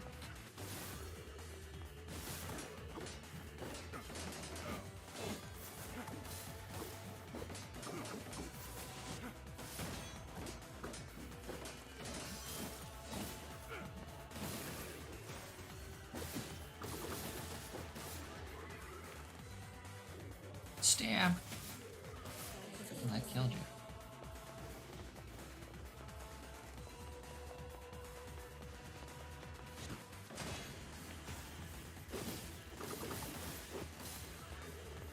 This is not gonna kill you. That did. Wonder why the other one didn't.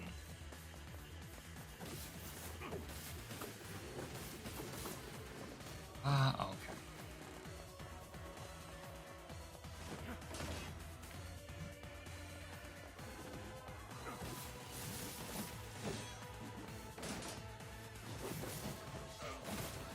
Oh yeah.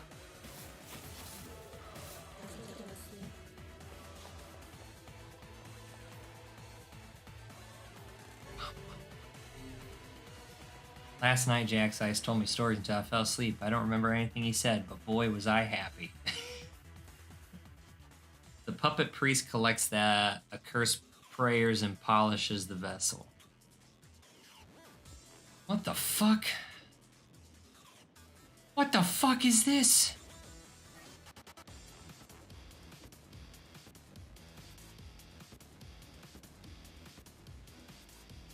Oh shit, oh shit, oh shit. Like a goddamn mini game over here.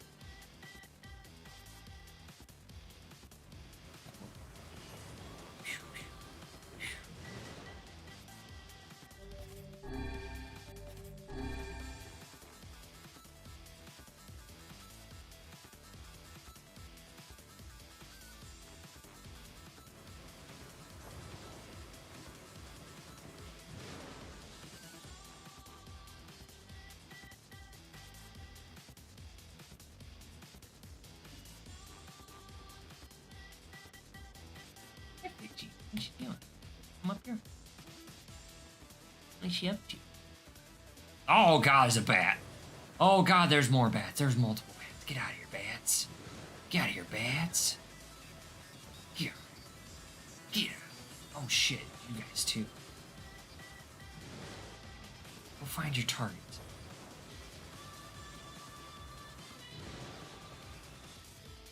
Oh, oh god, oh boy. Hi.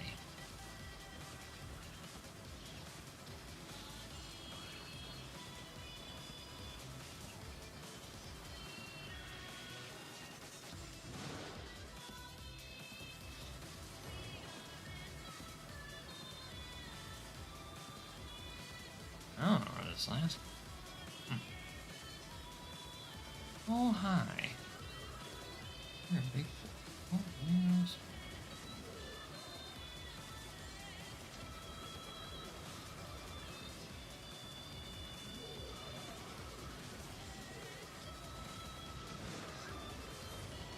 Don't hit the boar. I didn't want to hit the damn boar. Is the boar the enemy? I mean, he hasn't shown up as the enemy.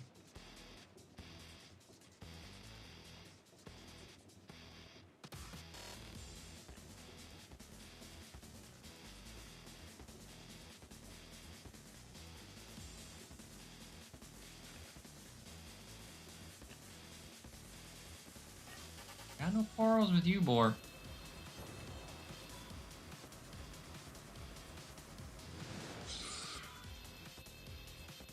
Sorry, Boar.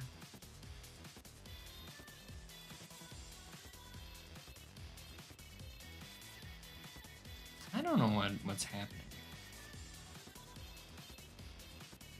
None of these enemies are doing anything. We're all just kind of chilling.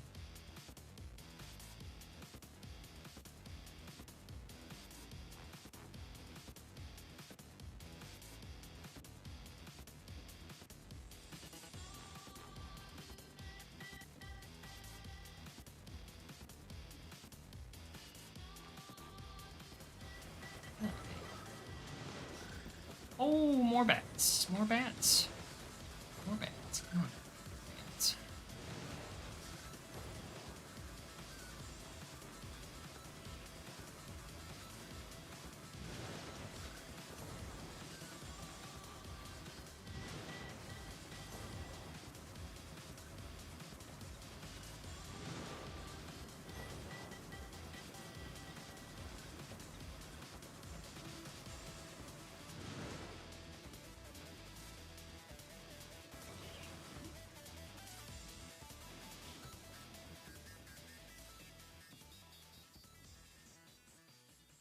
Okay, I did it.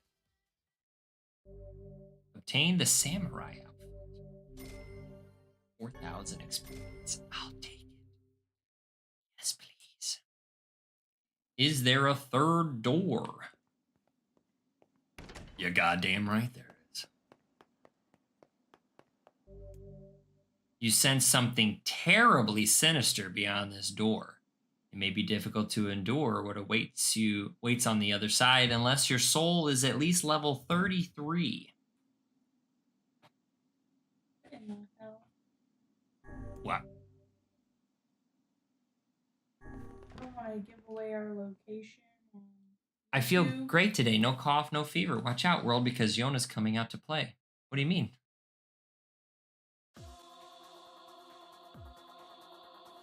So long as his memory exists, so long as mankind has hope, a bloody battle will be waged over the holy domain. What the fuck?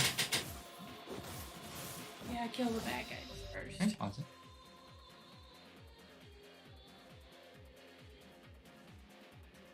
You're literally 3 blocks from the hospital.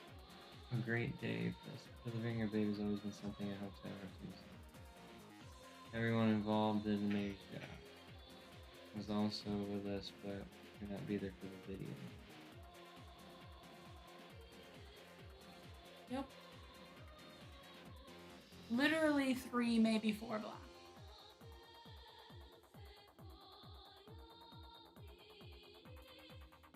Good wait. No idea. I'm wondering if there was like a tour going on or something. I got no clue. No idea. Whatevs, I guess.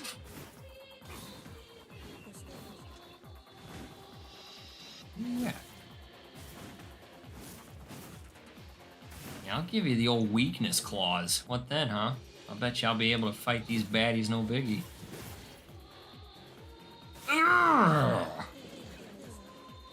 Get through your fucking gullet, dude. Rude.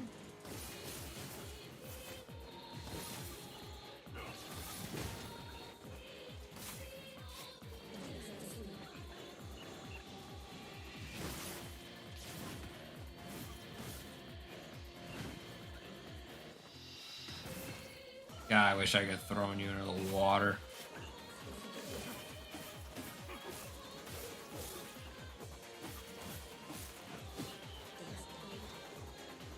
Ow.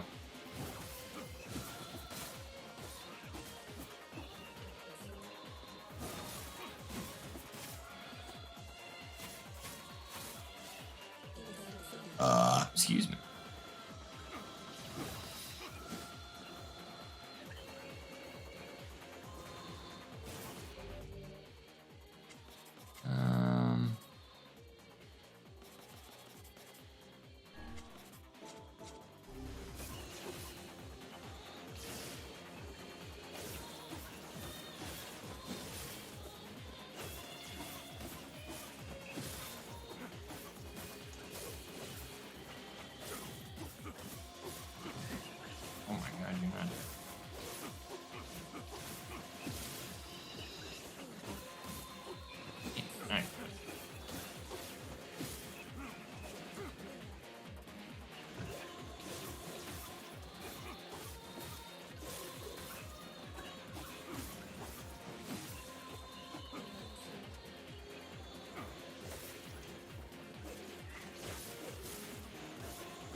Oh, beauty.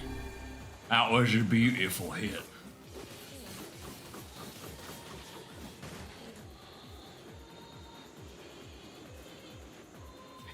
Oops. Just needed enough to knock you down, bro. Hey, big guy. How you doing?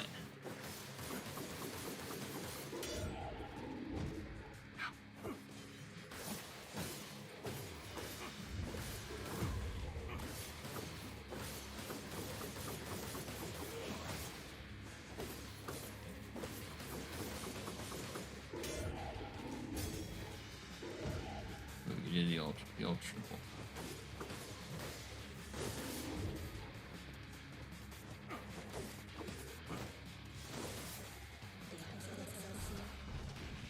Okay. I'm sure that was just the opener. That wasn't too bad.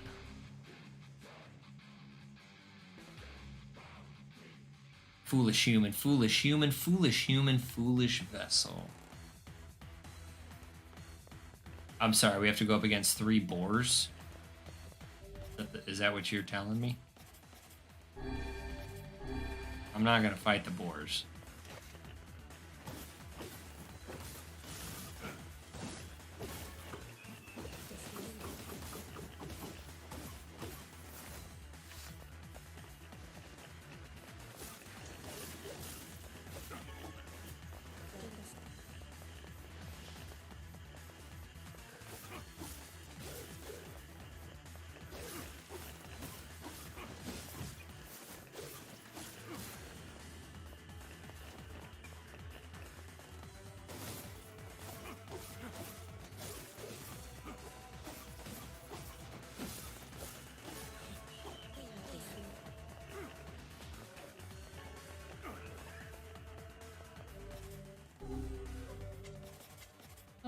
Give me the lands.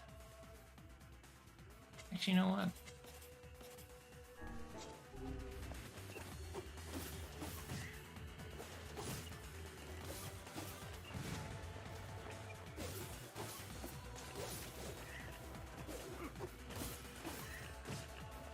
Locking on to the damn.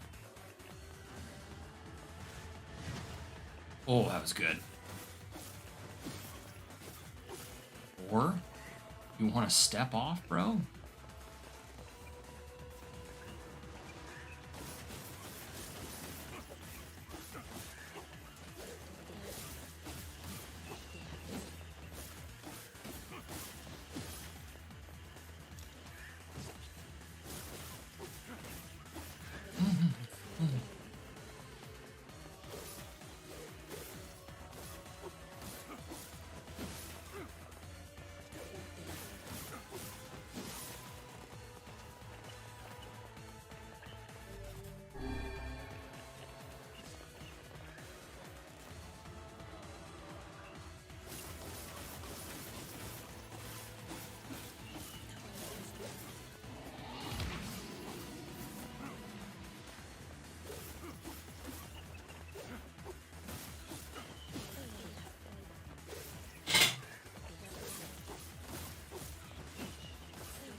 Babe.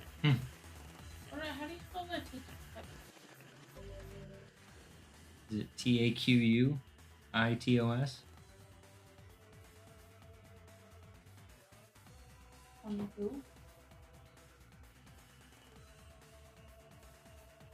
QUITOS. That's my final answer. I think I do have to kill the boars. I don't want to, but I think I have to. Let's just put a big old. Let's just punch him. Falcon punch.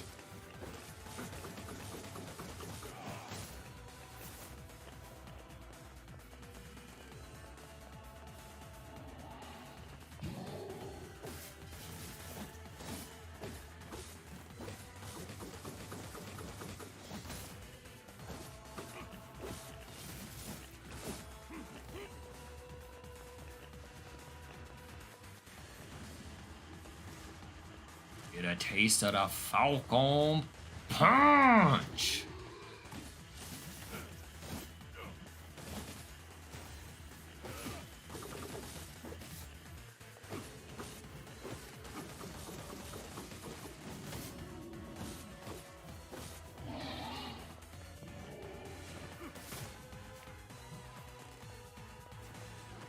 Whoops.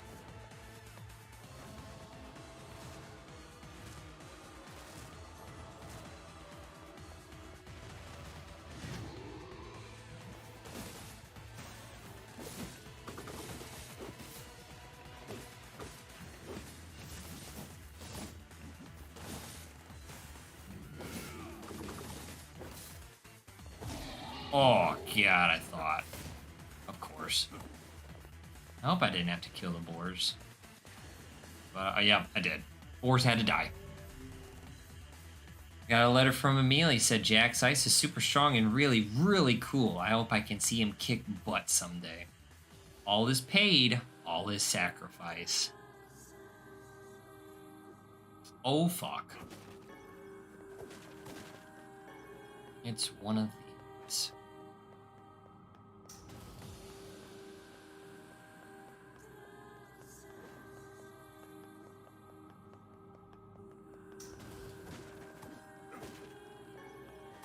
Old rusted clump. Oh, hi. Oh, it's you guys. Ooh,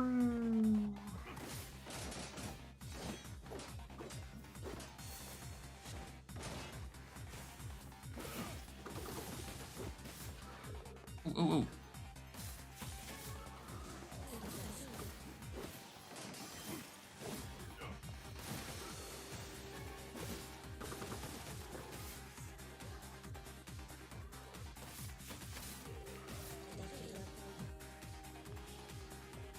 Oh, you need me to use one of those? Say less.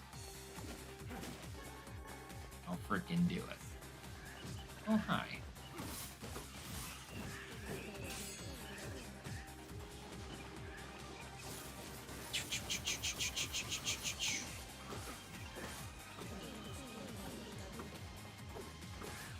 Oh my.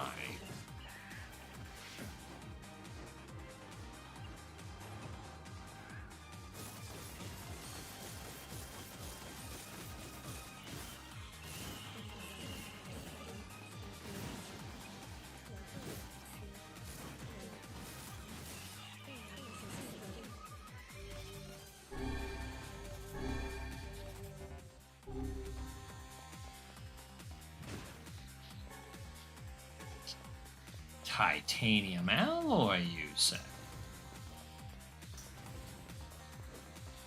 Daddy likes that. Oh. Seems we have been shut in.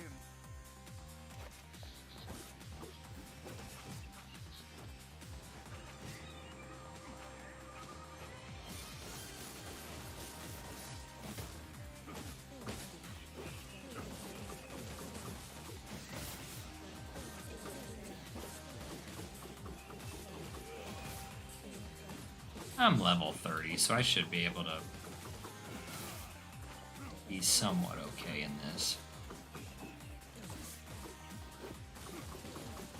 Sorry, bro. You literally just came to be, and I immediately just snuffed you out.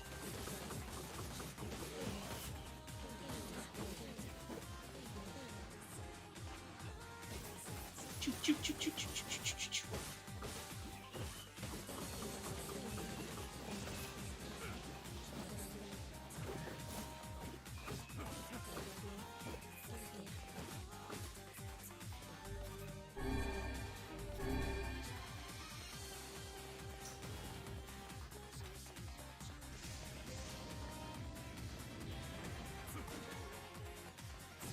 Oh.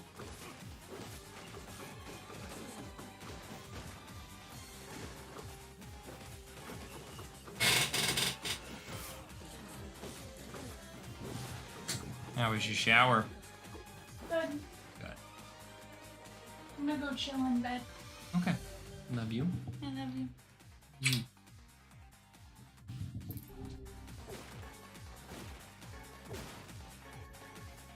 Flounder. Eagle egg.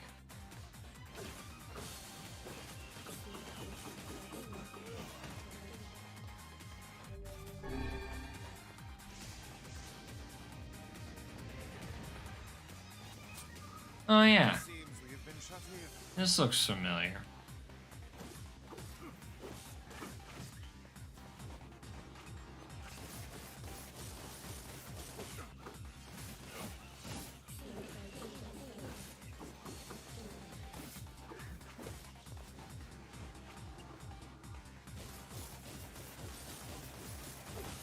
This is such a good move. I love it.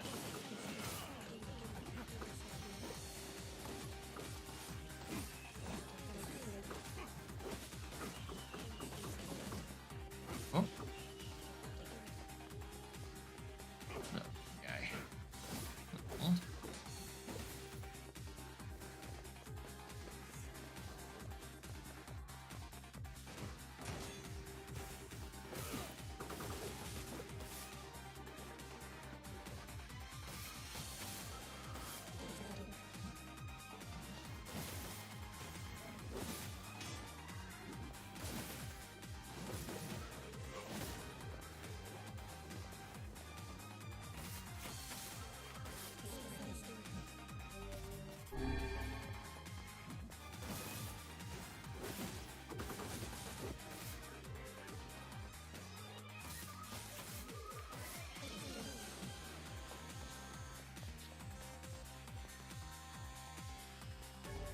And the spear fools a chord. What is this? This stream has been off the. Do not bring back the light. Do not bring back the vessel. Do not bring back the future. Do not bring it back.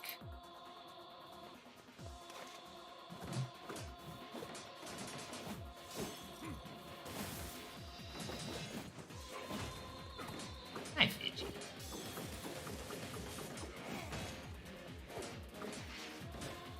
All right, bro.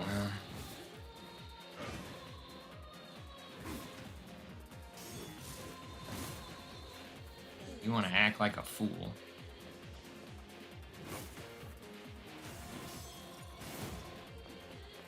Ow.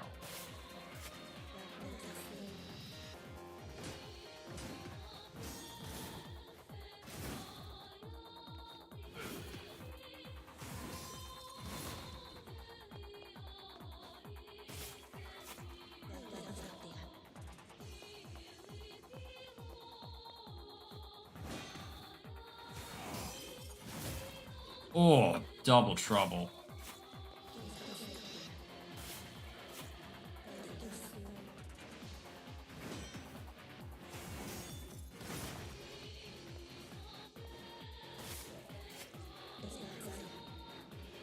Uh-huh. Hit the wrong button.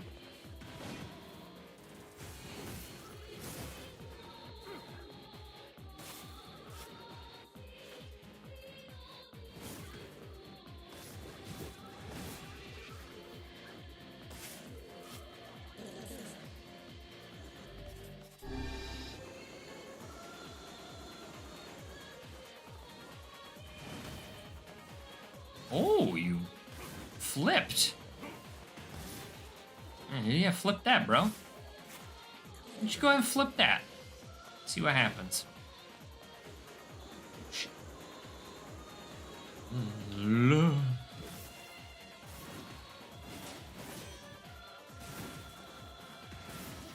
Ow.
can't believe I won that.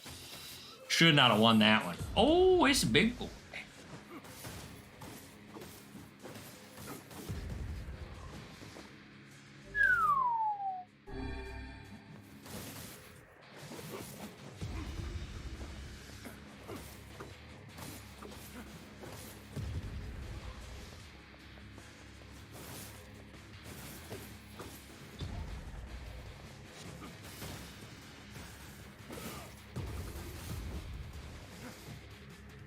What happened?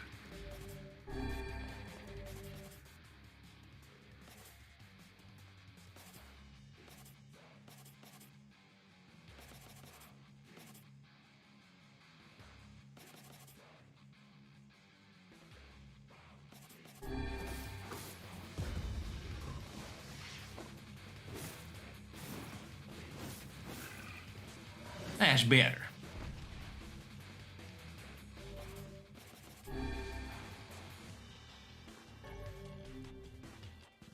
Asked Evelyn, she said we can have some together when I'm all grown up. Every beam of light is an invitation to death.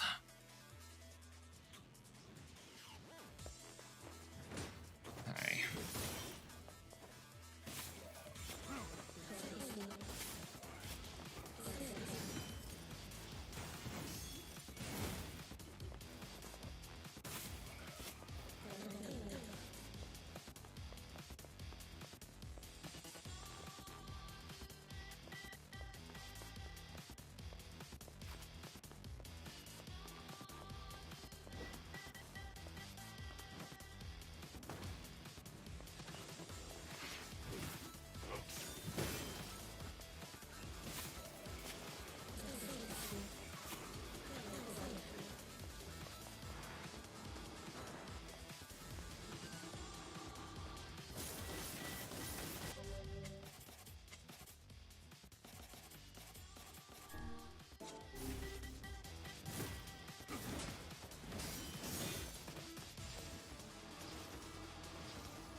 Ooh.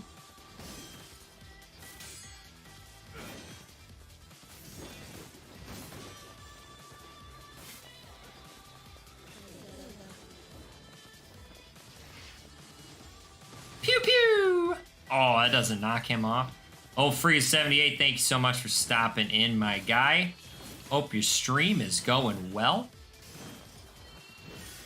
Hopefully you're catching some big old W's for the team.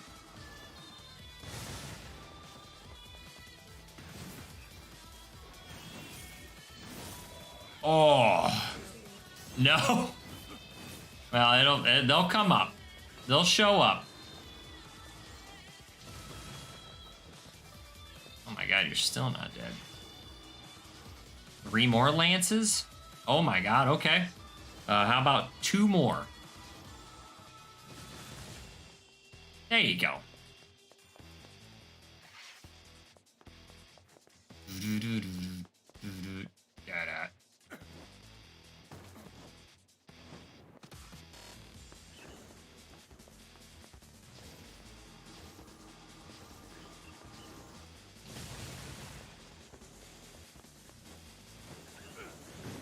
Oh, you're lucky.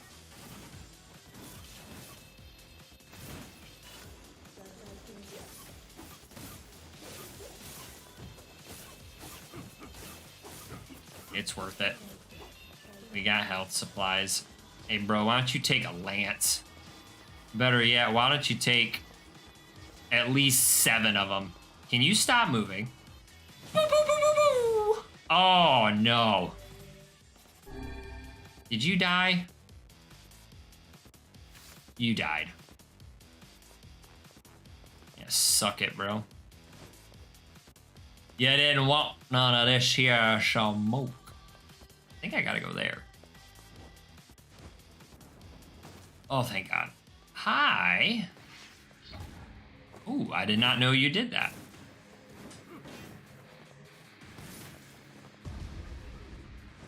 Now let's do this.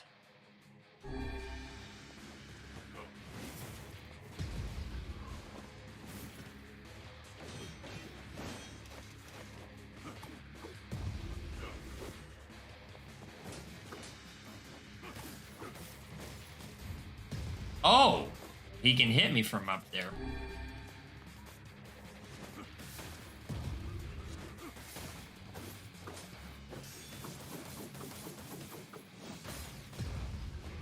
Oh, no. Hi.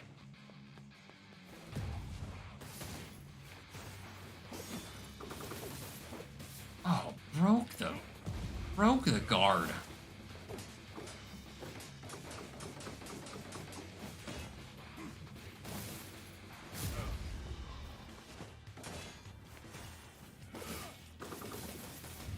Oh, no.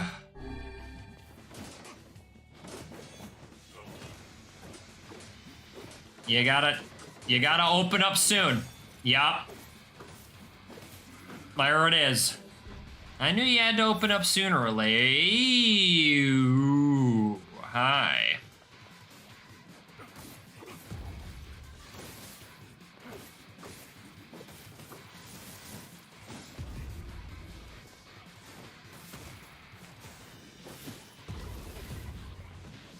Ooh, hate that.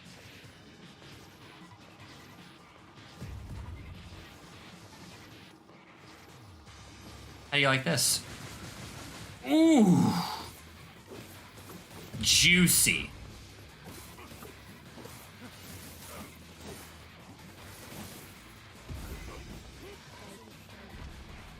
Okay. Now where?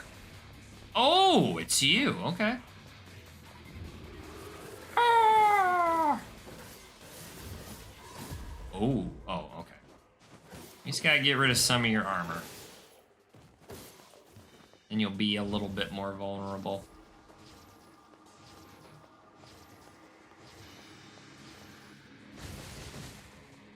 Oh shit, we traded!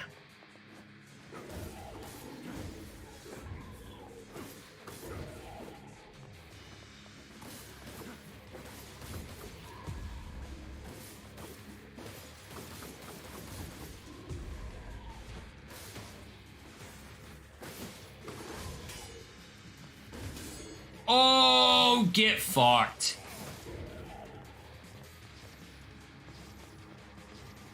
I should probably heal up just in case if he decides to throw something at me.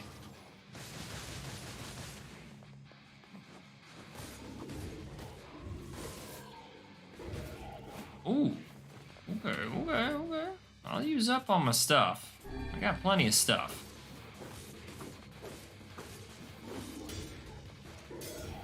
I'm getting hit. Oh, yeah.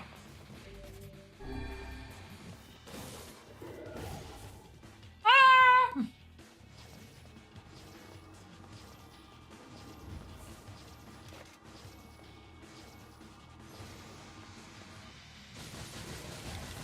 Oh, that would have been bad. Oh my god, dude. Are you done? We're not done. Now what? What the fuck are you, dude? Oh shit. That's what the fuck are you. Okay, well this isn't. This just isn't fair.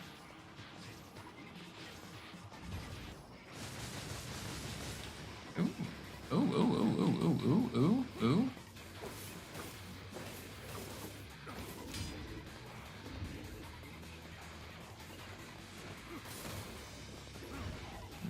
Just gotta take it easy. Just gotta take her easy.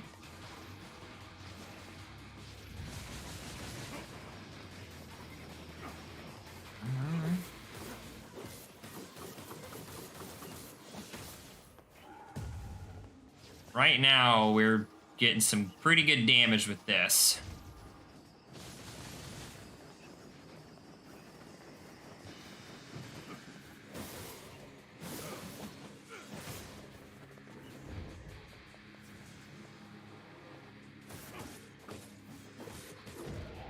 Ooh! Why you gotta hit so hard, man? Holy crap. I did not mean to offend.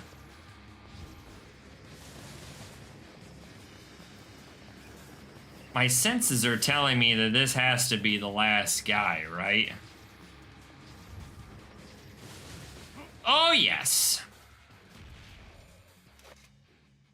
Sure is.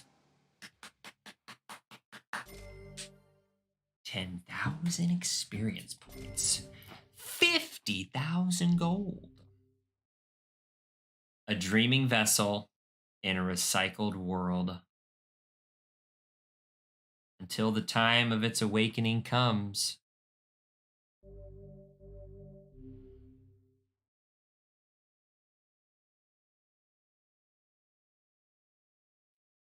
If this is what it's like to read books, I would be a major book reader by this point. Is that all? Dear Diary. Huh? Is that the final entry of the diary? Seems that way. Interesting. You figure anything out? I fear not. Yeah, I'm not surprised. The diary? Yeah. Lately. The world of... Oh no, I don't want to go back. Didn't want to go back. I didn't know if something else was going to happen. Okay. Nope, we're going back. We're out of here. We are getting the heck out of Dodge. So far, Kaine's story has just been a light novel for 57 minutes that I have read to you all. And then we jumped into a book. Something wrong? I feel as if I've just awoken from a most unpleasant dream. I know what you mean. That happens to me whenever I read it. For some reason, when I read it, I'm fucking just jacked out of my mind. It's how I envision myself. Whoa!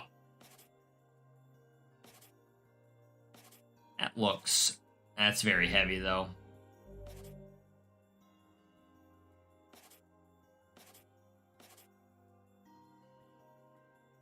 That is also very heavy.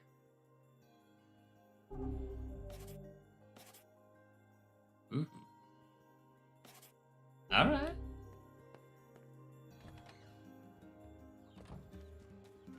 I've already read what I need to read.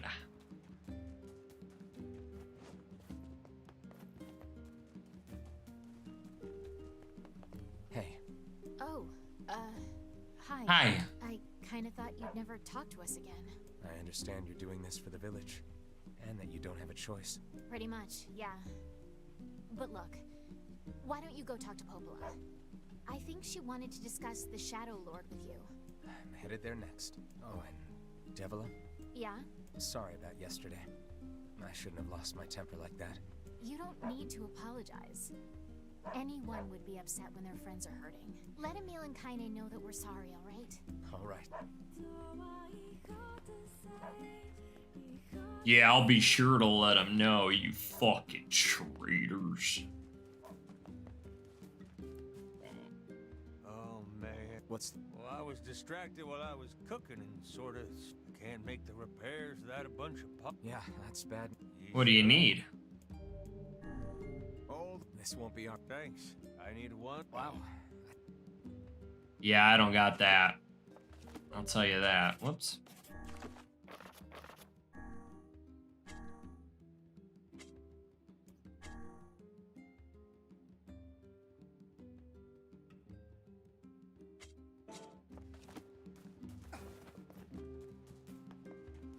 I could probably grind for that, but I really don't want to. Hi. The village fountain is starting to break down. Sometimes it won't put out any water at all. I would speculate that the source of the problem lies in the fountain's pump. That's my guess, too. I heard you had parts made for the water wheel, so I'm hoping you could do the same for the fountain. Sure, why not? I'll look into it next time I'm in Facade. Okay, so I gotta go to Facade. Okay. Any more quests for me to pick up by chance? Oh, you. Hey, you seem kind of busy. Nope, not to pick up. Curse these tired old bones. I remember back when 1969. Oh, those were the days. I could cut a rug like you wouldn't believe. Oh, what the? Where's our boy at? Where's our dude? I'd like to fast travel. What the fuck? Oh, shit balls. We're fine.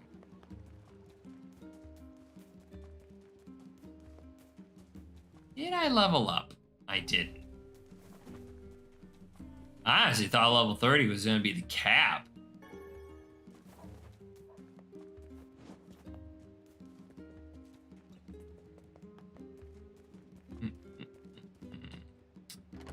Oh, Javeler. Jack's Ice made a new friend, and guess what? He's a king. I wish I had some friends.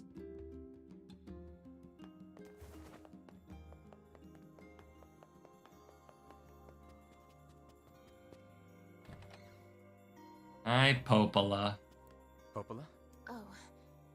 Hello. Look, I want to apologize for yet. Stop. You didn't do anything wrong. Yeah, but neither did you. You're just trying to protect the villagers. And I jumped down your throat for it. It's very kind of you to say so. Regardless, please don't let it trouble you. Ahem. I believe there was something you wished to discuss. Yes, the Shadow Lord. Yes, about that. You know about the lost shrine. The temple where I was first. That's it. Well, it seems that the Shadow Lord's lair is connected to it somehow. Oh, it was right under our pages the whole time. But the bridge that leads there is unusable. So take a boat. A boat? Yes. The canal's finally been repaired. It took a lot longer than expected. I also asked them to provide a boat at the path to the Lost Shrine's back entrance. The ferryman will let you use it free of charge. That should make it easier for you to move from town to town. Thanks, Popo. I feel like you've done so much for me. I'm really grateful. All right. I'll see you around. And for the love of every... So... does this mean our red bag boy is our ferryman again?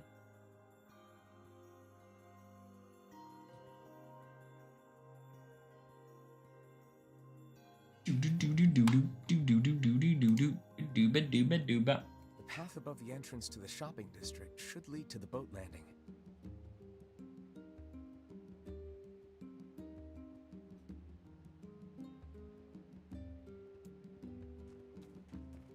How excellent to know the canal is finished. Hopefully this puts our days of running all over behind us. The faster we can move, the faster we can save Yona. Mm-hmm. Let's use it as often as we need. I'm actually going to use it to go to Facade.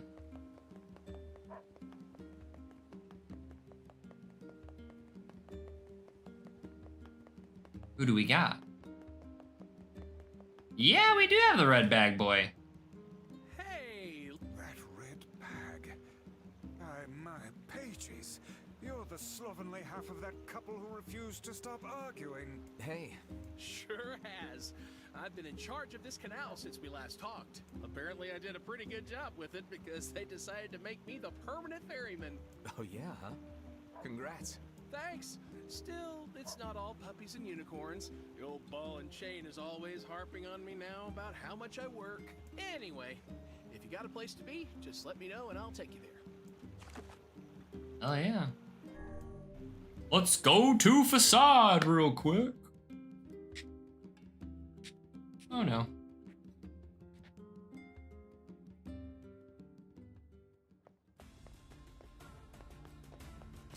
Ah, ah, ah. Ah, pa, pa. Ah, pa, pa.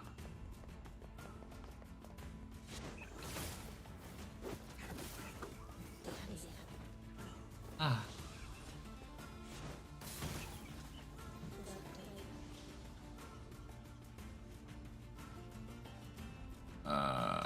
Well, it doesn't look like the wolves are out.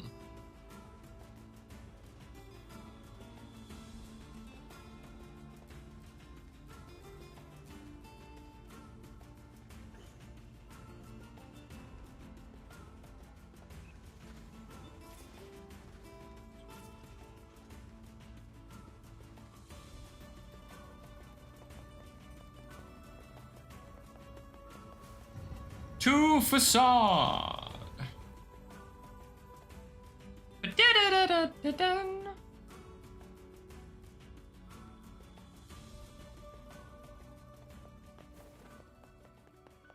You still need those flowers. I don't know where to get. I guess I'll accept it just in case. Do you like flowers? I love flowers. If I can. I don't know where to go for your ding dang dong flowers. Hey, now I need a pump for a water fountain. Got anything like that? A fountain pump? No, that's not something I have. I could probably build one. I'd need metal and electrical parts. May be difficult to find them all. All right. I got what you need. Oh, sick.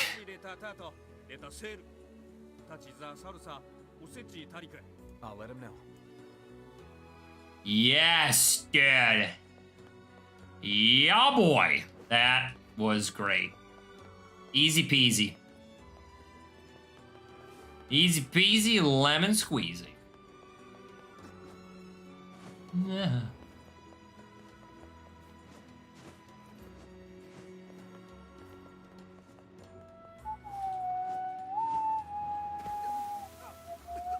Okay. Great. Covered in sand. Diving in sand is an excellent way to lose health.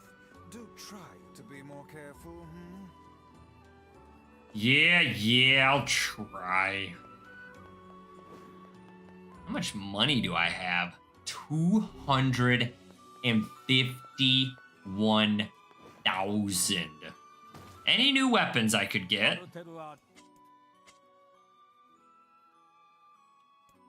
Shit, I mean, I'll just fucking give it all. Sure. I'll take all of your weapons. That looks like crap. Ooh, that looks pretty cool. Very heavy though.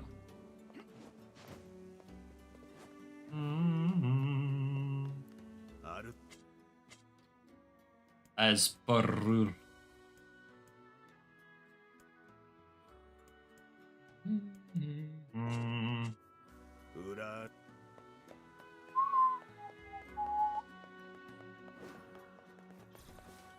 Okay. Hi, Kaine.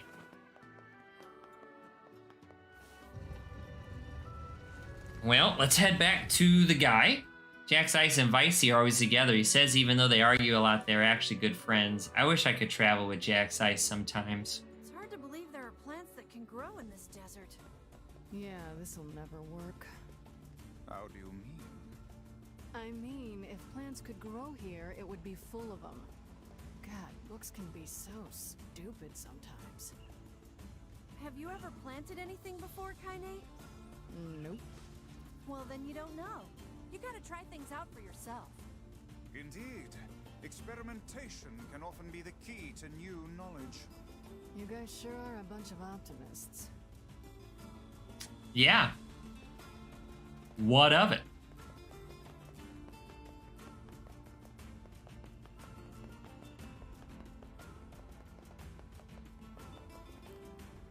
Oh there!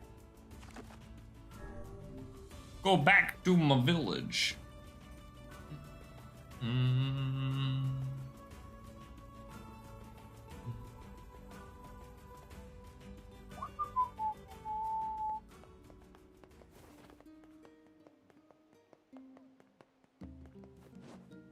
Hello. They'll deliver the pump as soon as it's ready.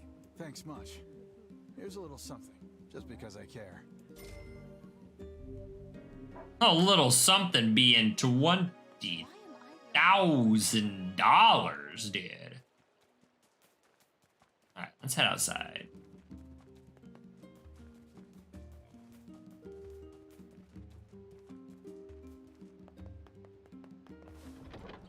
I want to see, once I finish my secret dish, I'm going to feed it to Jack's Ice. Then he'll see how helpful I can be. I want to see what has changed. Right now, the only thing that's really changed is I know Kaine's backstory. I've got to see those two build a fire. So that's really the only thing that's been different.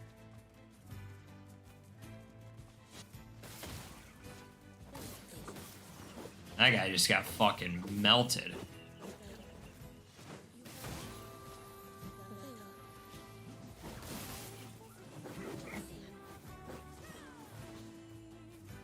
Where you going, Emil?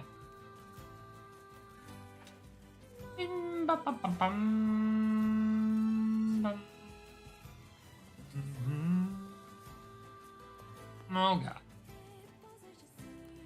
Oh, there. Take me to the rear path.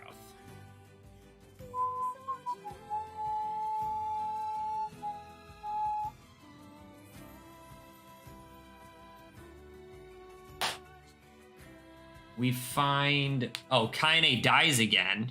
The Lost Shrine's up ahead. As well, let us make. Kaine dies here. And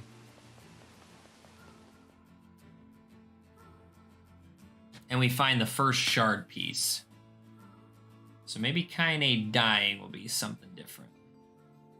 Oh! Oh! Hansel.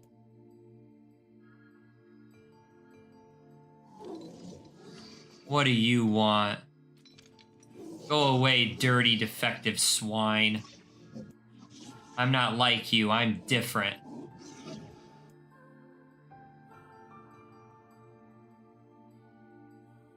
Oh my gosh.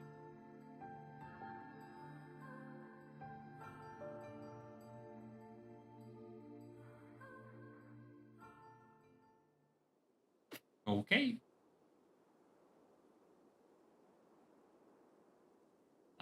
Okay. So I was right. Now that we're doing Kaine's side, we're gonna be able to know what the shades are saying.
Okay.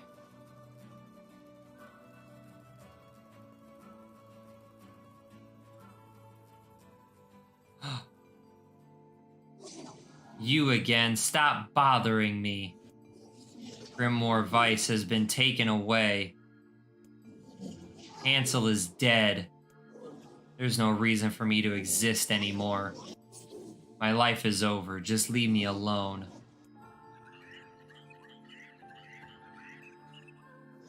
What?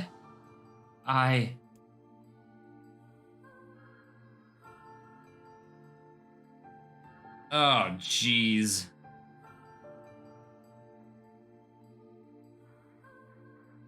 What a crazy game. Ain't you excited, sunshine? You finally get to bathe in blood. Don't talk to me. I want to kill so bad I can barely stand it. Now. Oh my gosh, now Tyrane is talking.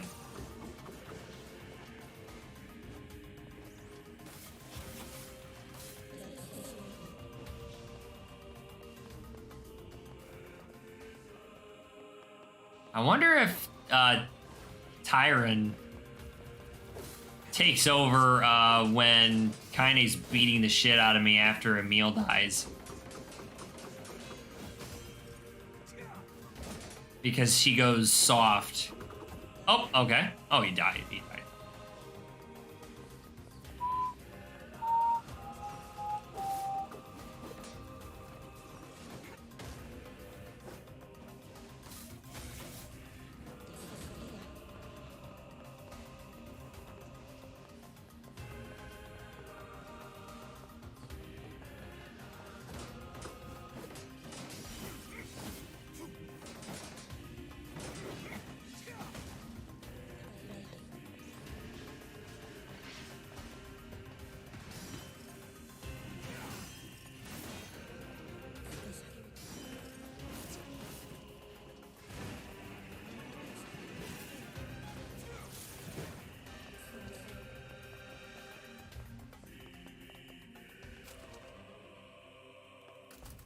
Oh, Jesus. Don't make me do all this stuff again.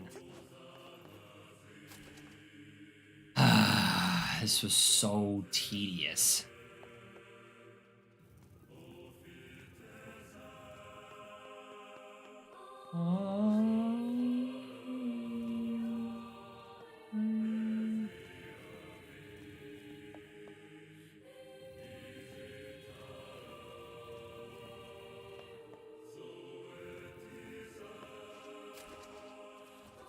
This is all too easy.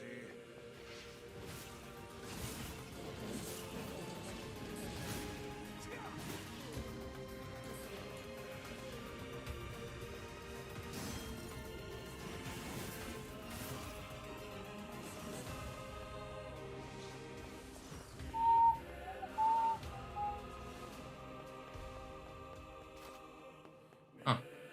Normally we'd have a big boy show up here.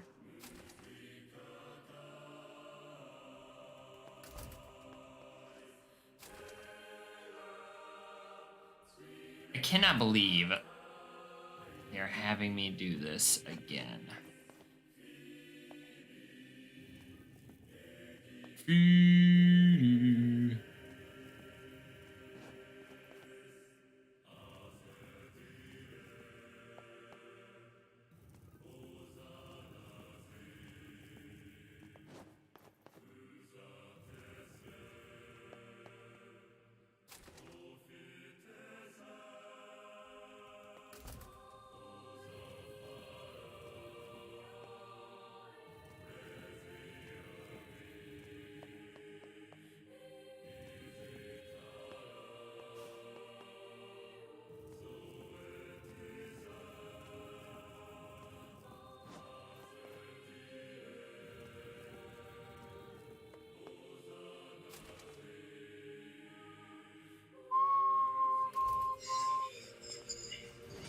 Turn back, turn back.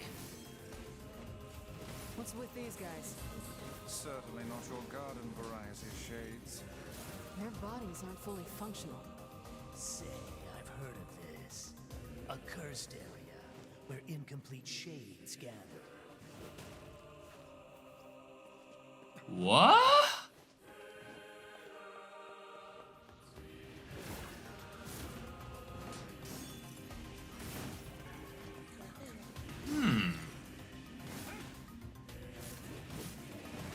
Oh, there I go. Oh my. 50%? Well, that makes me sad. I gotta do... Well, I don't have to do it all, but I have to run through this shit again. So now we have a fourth guy talking. Tyron.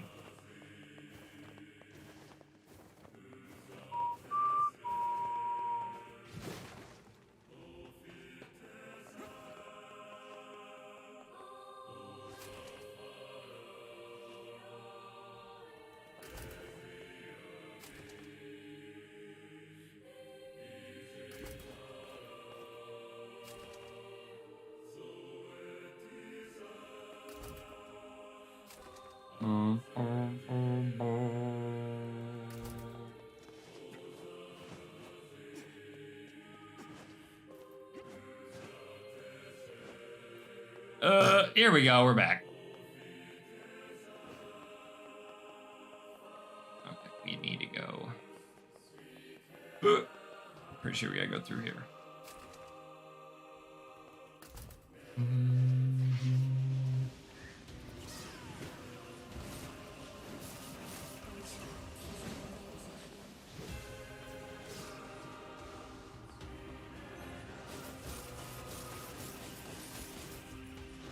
And just watch him disappear.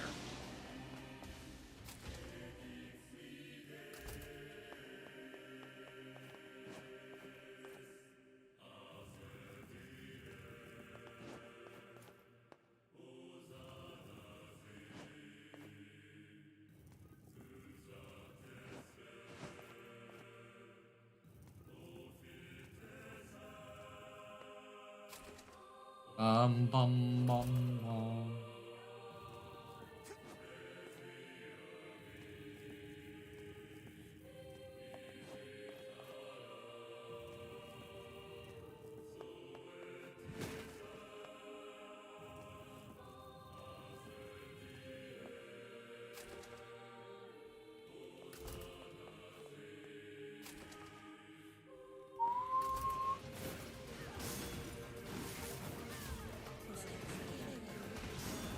Oh man.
Oh my god, this guy barely does any damage. Konza.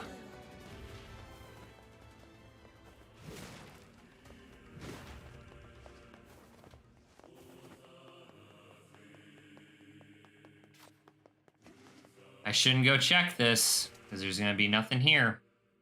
But here I go, checking this once again. Just thinking maybe this time.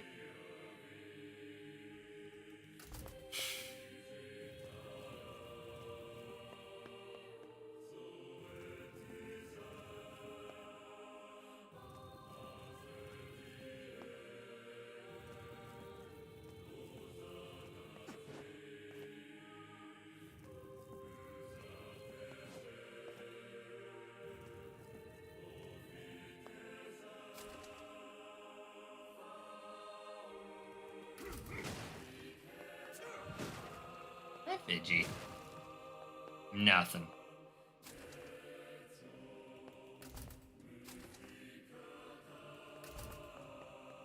I thought. Come on, up here. Hi. What are you up to, huh? What are you up to? Oh, we gonna get more story, more backstory.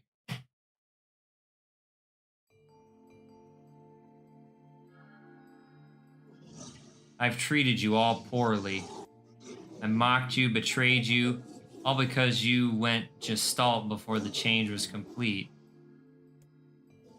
But after all this, I think I can understand you. I think we can speak as equals. This makes me very happy. I hope we can spend the rest of our life.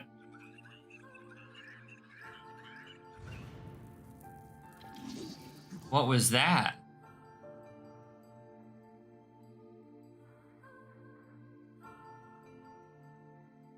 Oh, that was me. Oh, no. That's not good. I'm about to fucking ruin this guy's life.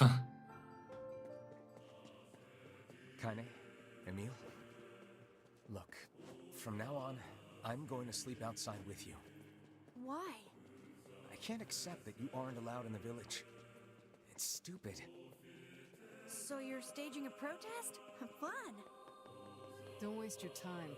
But it just feels wrong. Well, that's really nice of you, but you still don't have to stay out here with us.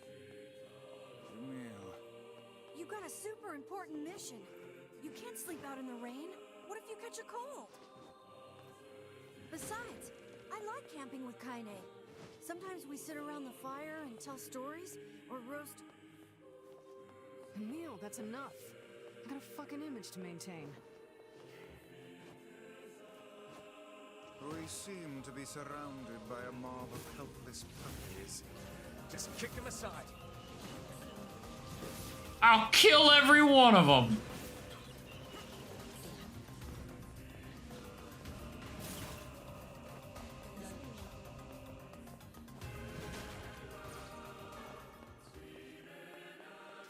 All right, we're gonna beat this boss, and then we're gonna have to call it a stream. All right, hey man, I'm here to say what's up. We're gonna be able to hear this guy talk now.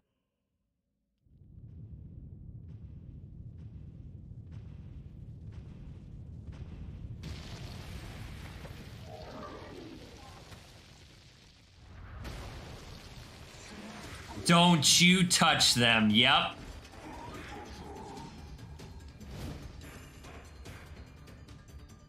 Touch who? Damn you. What's going on? There's dozens of them. Stop, little ones. They're too strong for you. These are creatures of the darkness. Lure them to the light. Oh my gosh. Pathetic to the end, I see. Aim for that statue. It's the leader. I am not their leader. It is I who rely on them. It is they who saved me. Oh my god. Stop hurting my friends. Ah, Jesus. We were the bad guys all along. Oh, you're funny. I'm gonna start crying.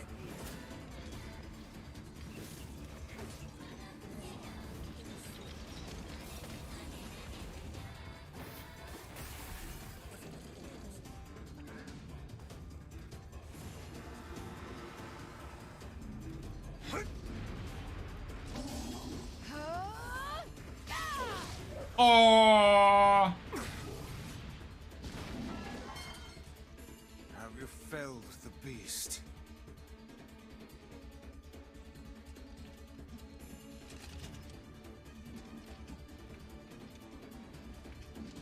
Those are my friends. Oh, jeez. It's like I'm talking to myself. This is one stubborn son of a bitch. Damn it, damn it, damn it! Hey there, sunshine. You ain't feeling bad for this freak, are ya? Ain't no turning back now. You gotta lust for blood. Embrace the slaughter.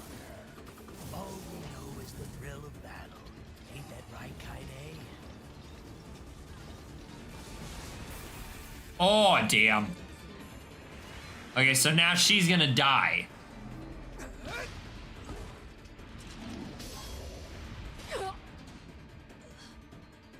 Kaine!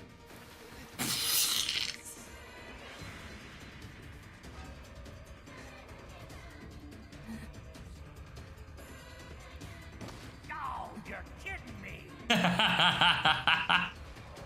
What the hell? Move. Move. Come on, you stupid arm. Move.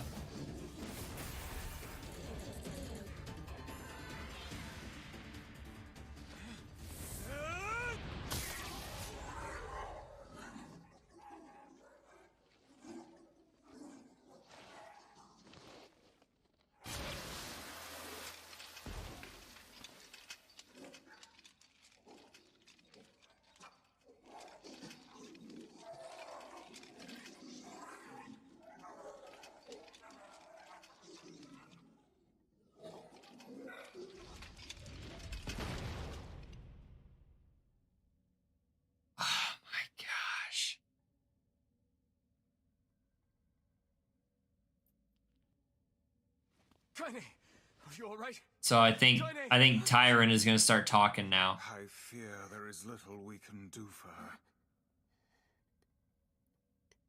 No! Kaine!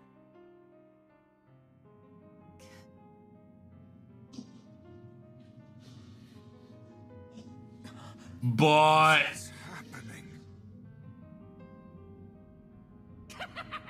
It's all over for you, sunshine. Kaine! Kaine! so this is Tyron that we fought.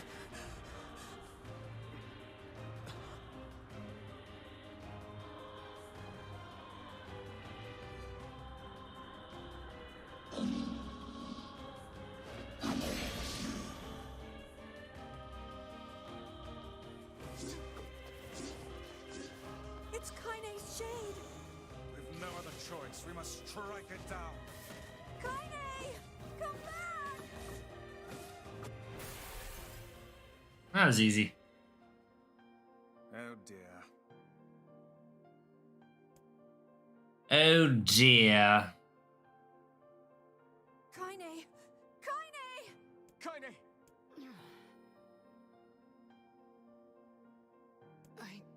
I couldn't hold it back. I can't be with... We're always going to be together, Kaine. If you transform again, we'll just stop it again. As many times as it takes. I don't care how tough it is. We're gonna get you back. I like sleeping outside because I'm with you, Kaine. I'm able to ignore my appearance and keep going because of you. I'm weak, and I'm sad, and I'm lonely. But you make me strong. You're my friend, and I need you. So don't you dare leave me! No. All right. Stop crying. And... thanks. Come on, get in there. All right. Oh no, you won't be here. I don't feel you, baby. What are you doing? What are you doing, huh? Over there.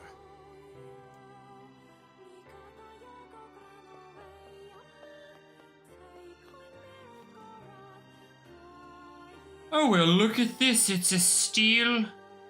It's a sacred fragment. And what is this? Hmm? Beats me. It's got some kind of writing on it, but I don't know what it says. How remarkably useless of you. Well, let's go ask Popola. We can ask the Popola.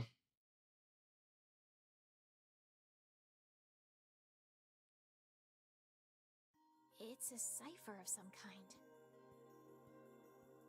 Can you determine its meaning? I think this is the key to unlocking the Shadow Lord's castle. Yeah? Here, take a look at this. Look at this. I wrote down all the words I can understand. This fragment is called the Stone Guardian. Given that you found it in the Lost Shrine, the words must mean something. There are spaces here for 4 other sacrifice, the memory, loyals. The law of robotics probably refers to the junk heap, and the memory tree might be the forest of myth. But as for sacrifice and loyal Cerberus, I don't have a clue. I know what sacrifice is. Not a problem. Hmm? If we want to fill in the words, we just run around the world killing every big monster we find, right? Oh, splendid. By all means, let us undertake a murderous rampage. They're just shades. Besides, it's the only way to reach the Shadow Lord. They're not just shades. It's a dangerous task. Yeah, well, Yona's in even more danger. But how can you even be sure that she's... Because she is! Right? The junk heap and the forest of myth, yeah? I'm on my way. Please be careful. Oh, and listen. About Kaine and Emil. The villagers know how much they've sacrificed, and they're thankful. It's just... they're scared, you know? People can't change overnight. I'll hurry them along the best I can. But can you please give them a little more time? I'll try.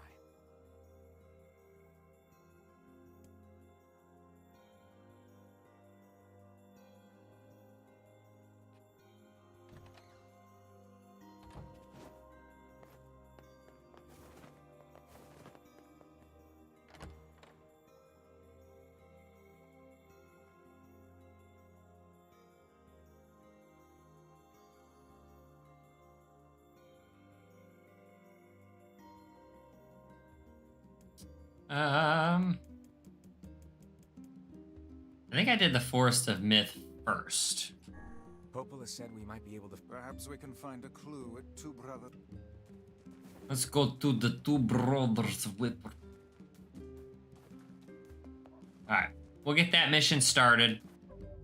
Oh my god, I'm still level 30. We'll get that mission started, and then we're gonna have to call this a stream. I didn't think beating that guy would be easy. I thought it was gonna be a tough one. So we'll just get to the start of the mission.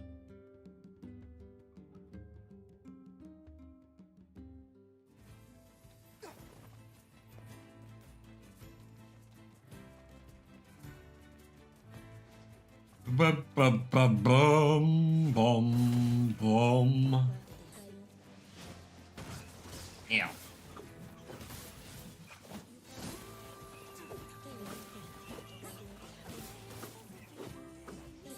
I would like to get some words.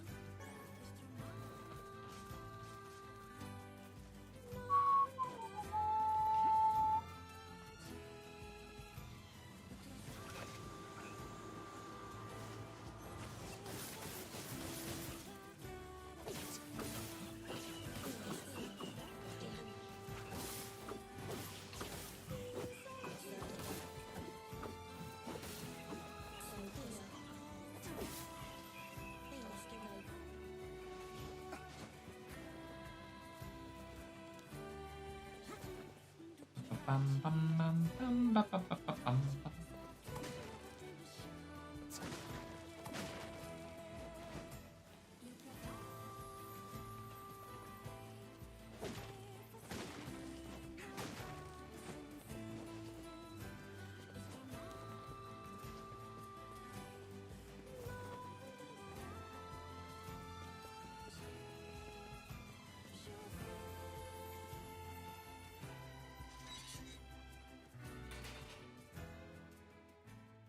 I don't want to do any more reading. That's why I don't want to go to the Forest of Myth. Oh, we're going to start the story with this. Oh, jeez.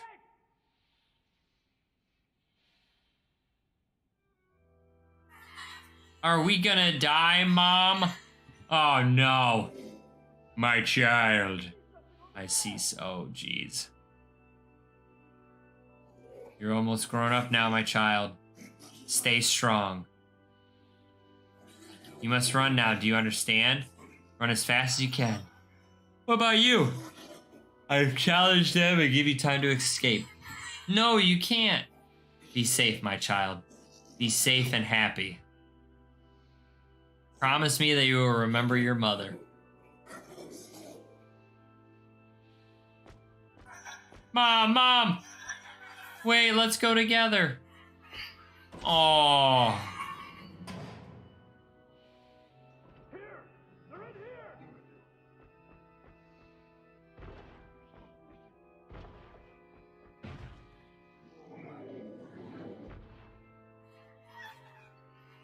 Oh my god.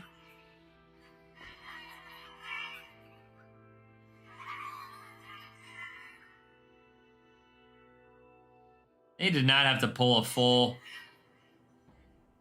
Mom, why?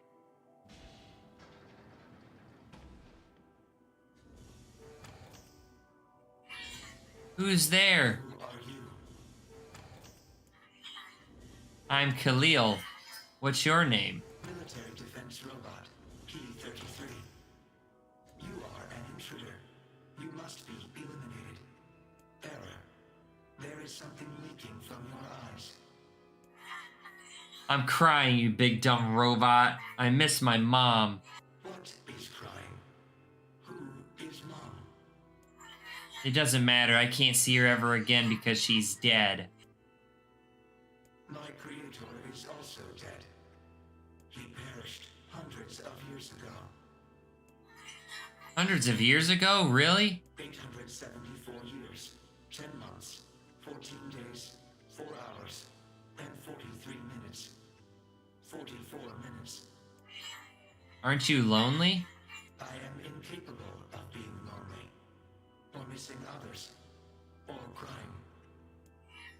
I'm crying because I don't want to die. You will die.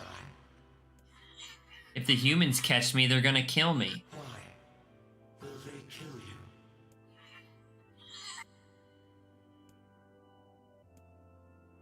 I will not permit the humans to kill Khalil. Huh? Military defense robot P-33 will protect you. Oh my gosh.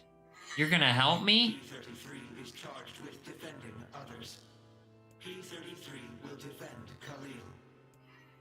Oh, hooray. Thanks, robot. And since we're friends now, I'm gonna call you Beepy. And then I think this is when... the two brothers... The one brother dies. I think. Yep. Man, there's gotta be tons of machinery here. Yeah, but I don't know how much we can actually use.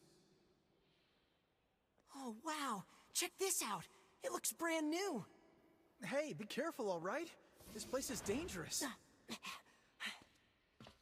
I'll be fine. Oh, no. Huh? Look out! Huh?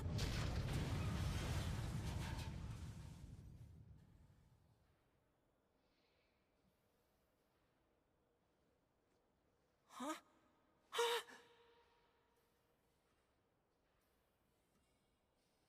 Oh my god, I'm hurt. I'm hurt. Jacob? Oh god, this can't be happening. Jacob! Jacob! No!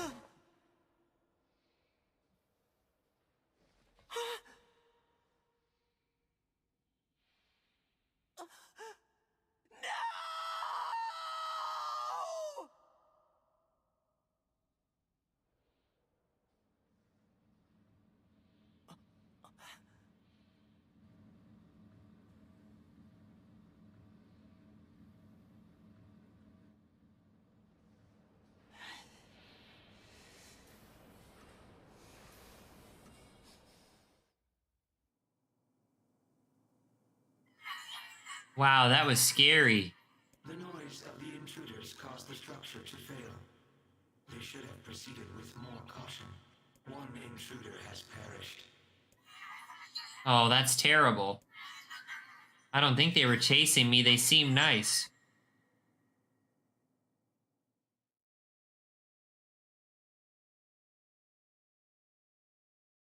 What a complete 180 this game has been. The Junkie. Perhaps we should speak to the brothers. They might know something about... Well, there's only one brother now. And he's gone fucking insane. Oh, hey there. You're the little one, aren't you? How fares your brother? My brother's been dead for 4 years. Oh, It's okay. I need to ask you something. What is it? You heard any rumors about shades around here? Not the little ones. I'm looking for one that's unusually big and powerful. No, I haven't heard about anything like that. But I haven't really been listening. All I want is to destroy robots. Just rip them up. Okay. Never mind then. See you later. yes. I recently got my hands on a... I thought you might... Don't we already have this weapon? Shh. These things happen the second time around. This sword has seen better days. Yeah, it's pretty beat up. I mean, there's potential, but it's fairly powerless right now. Can you repair it? I can repair anything with the proper materials. If you'll fix it, I'll... I'm so glad I decided not to throw this out. I'm gonna need some memory alloy. You're not getting Only it. the real big enemies on the second basement level have them, so watch yourself. Also, here's the passcode to get down there. Use it on the elevator. You got it. I'm gonna need only the... But what can I help you with? I don't even know if I can strengthen.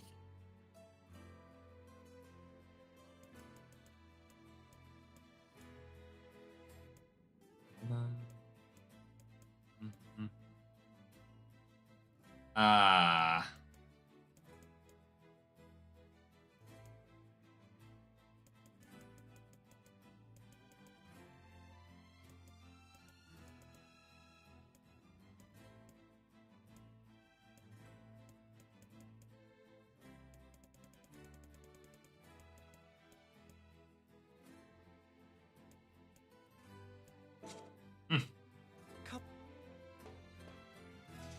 I'm going to save that memory alloy for the quest I have.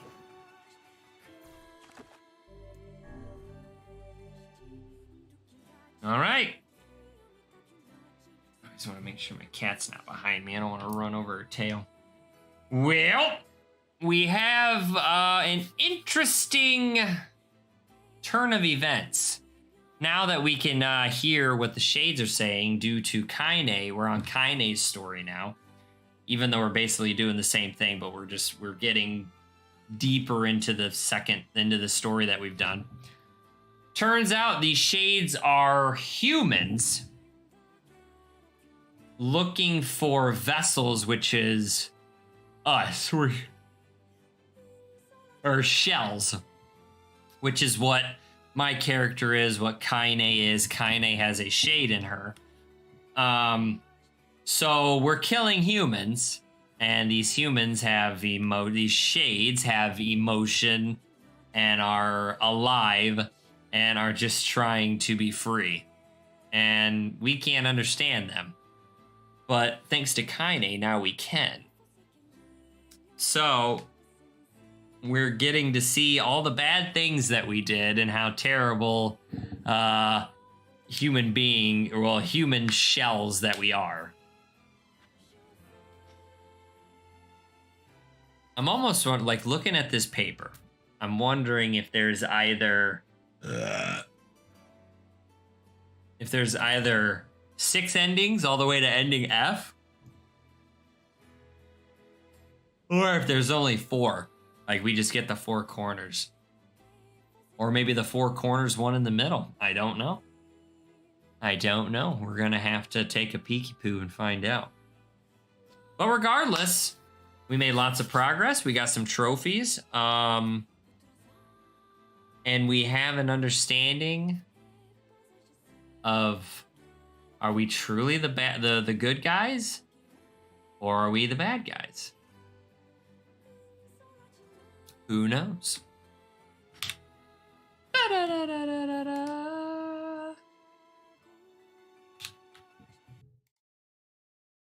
All right. That is going to do it for us. All right. Oh, Freezer78, thank you so much for stopping in the chat. Love talking to you as always, my good friend. And thank you, everybody, for stopping in the future. Or if you did stop in but didn't stop into the chat, thank you so much for taking time out of your day to check out the stream. Means the world to me, as always. Tomorrow, 6:30 p.m. Eastern Standard Time, we are starting a new game. Not Crash Bandicoot 4, because F that S. That's all I got to say about that. I understand that I said some pretty bad things about the creators of that video game. It is not their fault. It is not their fault, but my own. They were literally probably just given the plan of attack, and whether they liked it or not, they had to make it happen and they had to execute it. I blame the top dog that came up with the ideas and probably didn't listen to a single word that the testers or whomever had to say about it. They were like, no, this is what gamers want. This is how it's going to be. I need you to make it. So obviously I can't take back what I said, but I do apologize. I do feel a little bit of remorse for the bad things that I've said. That being said, I'm not playing that game. Not playing it. I'll play it on my own time whenever I want, as long as I want. And that's just the end of it. So we're supposed to be starting a brand new, better, more fun video game. And I'm going to be working towards the platinum trophy on it.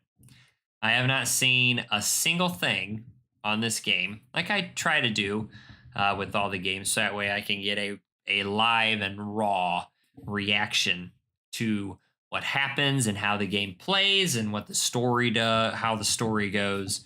So that's where we're at. So you're gonna have to stop in tomorrow, 6:30 p.m. Eastern Standard Time, just to check out what game I'm gonna be playing. I heard it's a real doozy. I heard it's a fun one. So it's a really fun one. Other than that, if you're heading to bed like this guy is, I need you to be safe, stay comfy, cozy. Hope you have sweet dreams tonight. Hope you get some good sleep. If you're finishing up your day or if you're just waking up, getting started on your day, again, please be safe. Cannot stress that enough. That is the most important thing that I can tell you out of everything. Stay happy, stay healthy, stay kind to everyone around you. And I hope to see you tomorrow, 6:30 p.m. Eastern Standard Time, for a brand new, hopefully fun-filled adventure. All right. Have a fantastic day.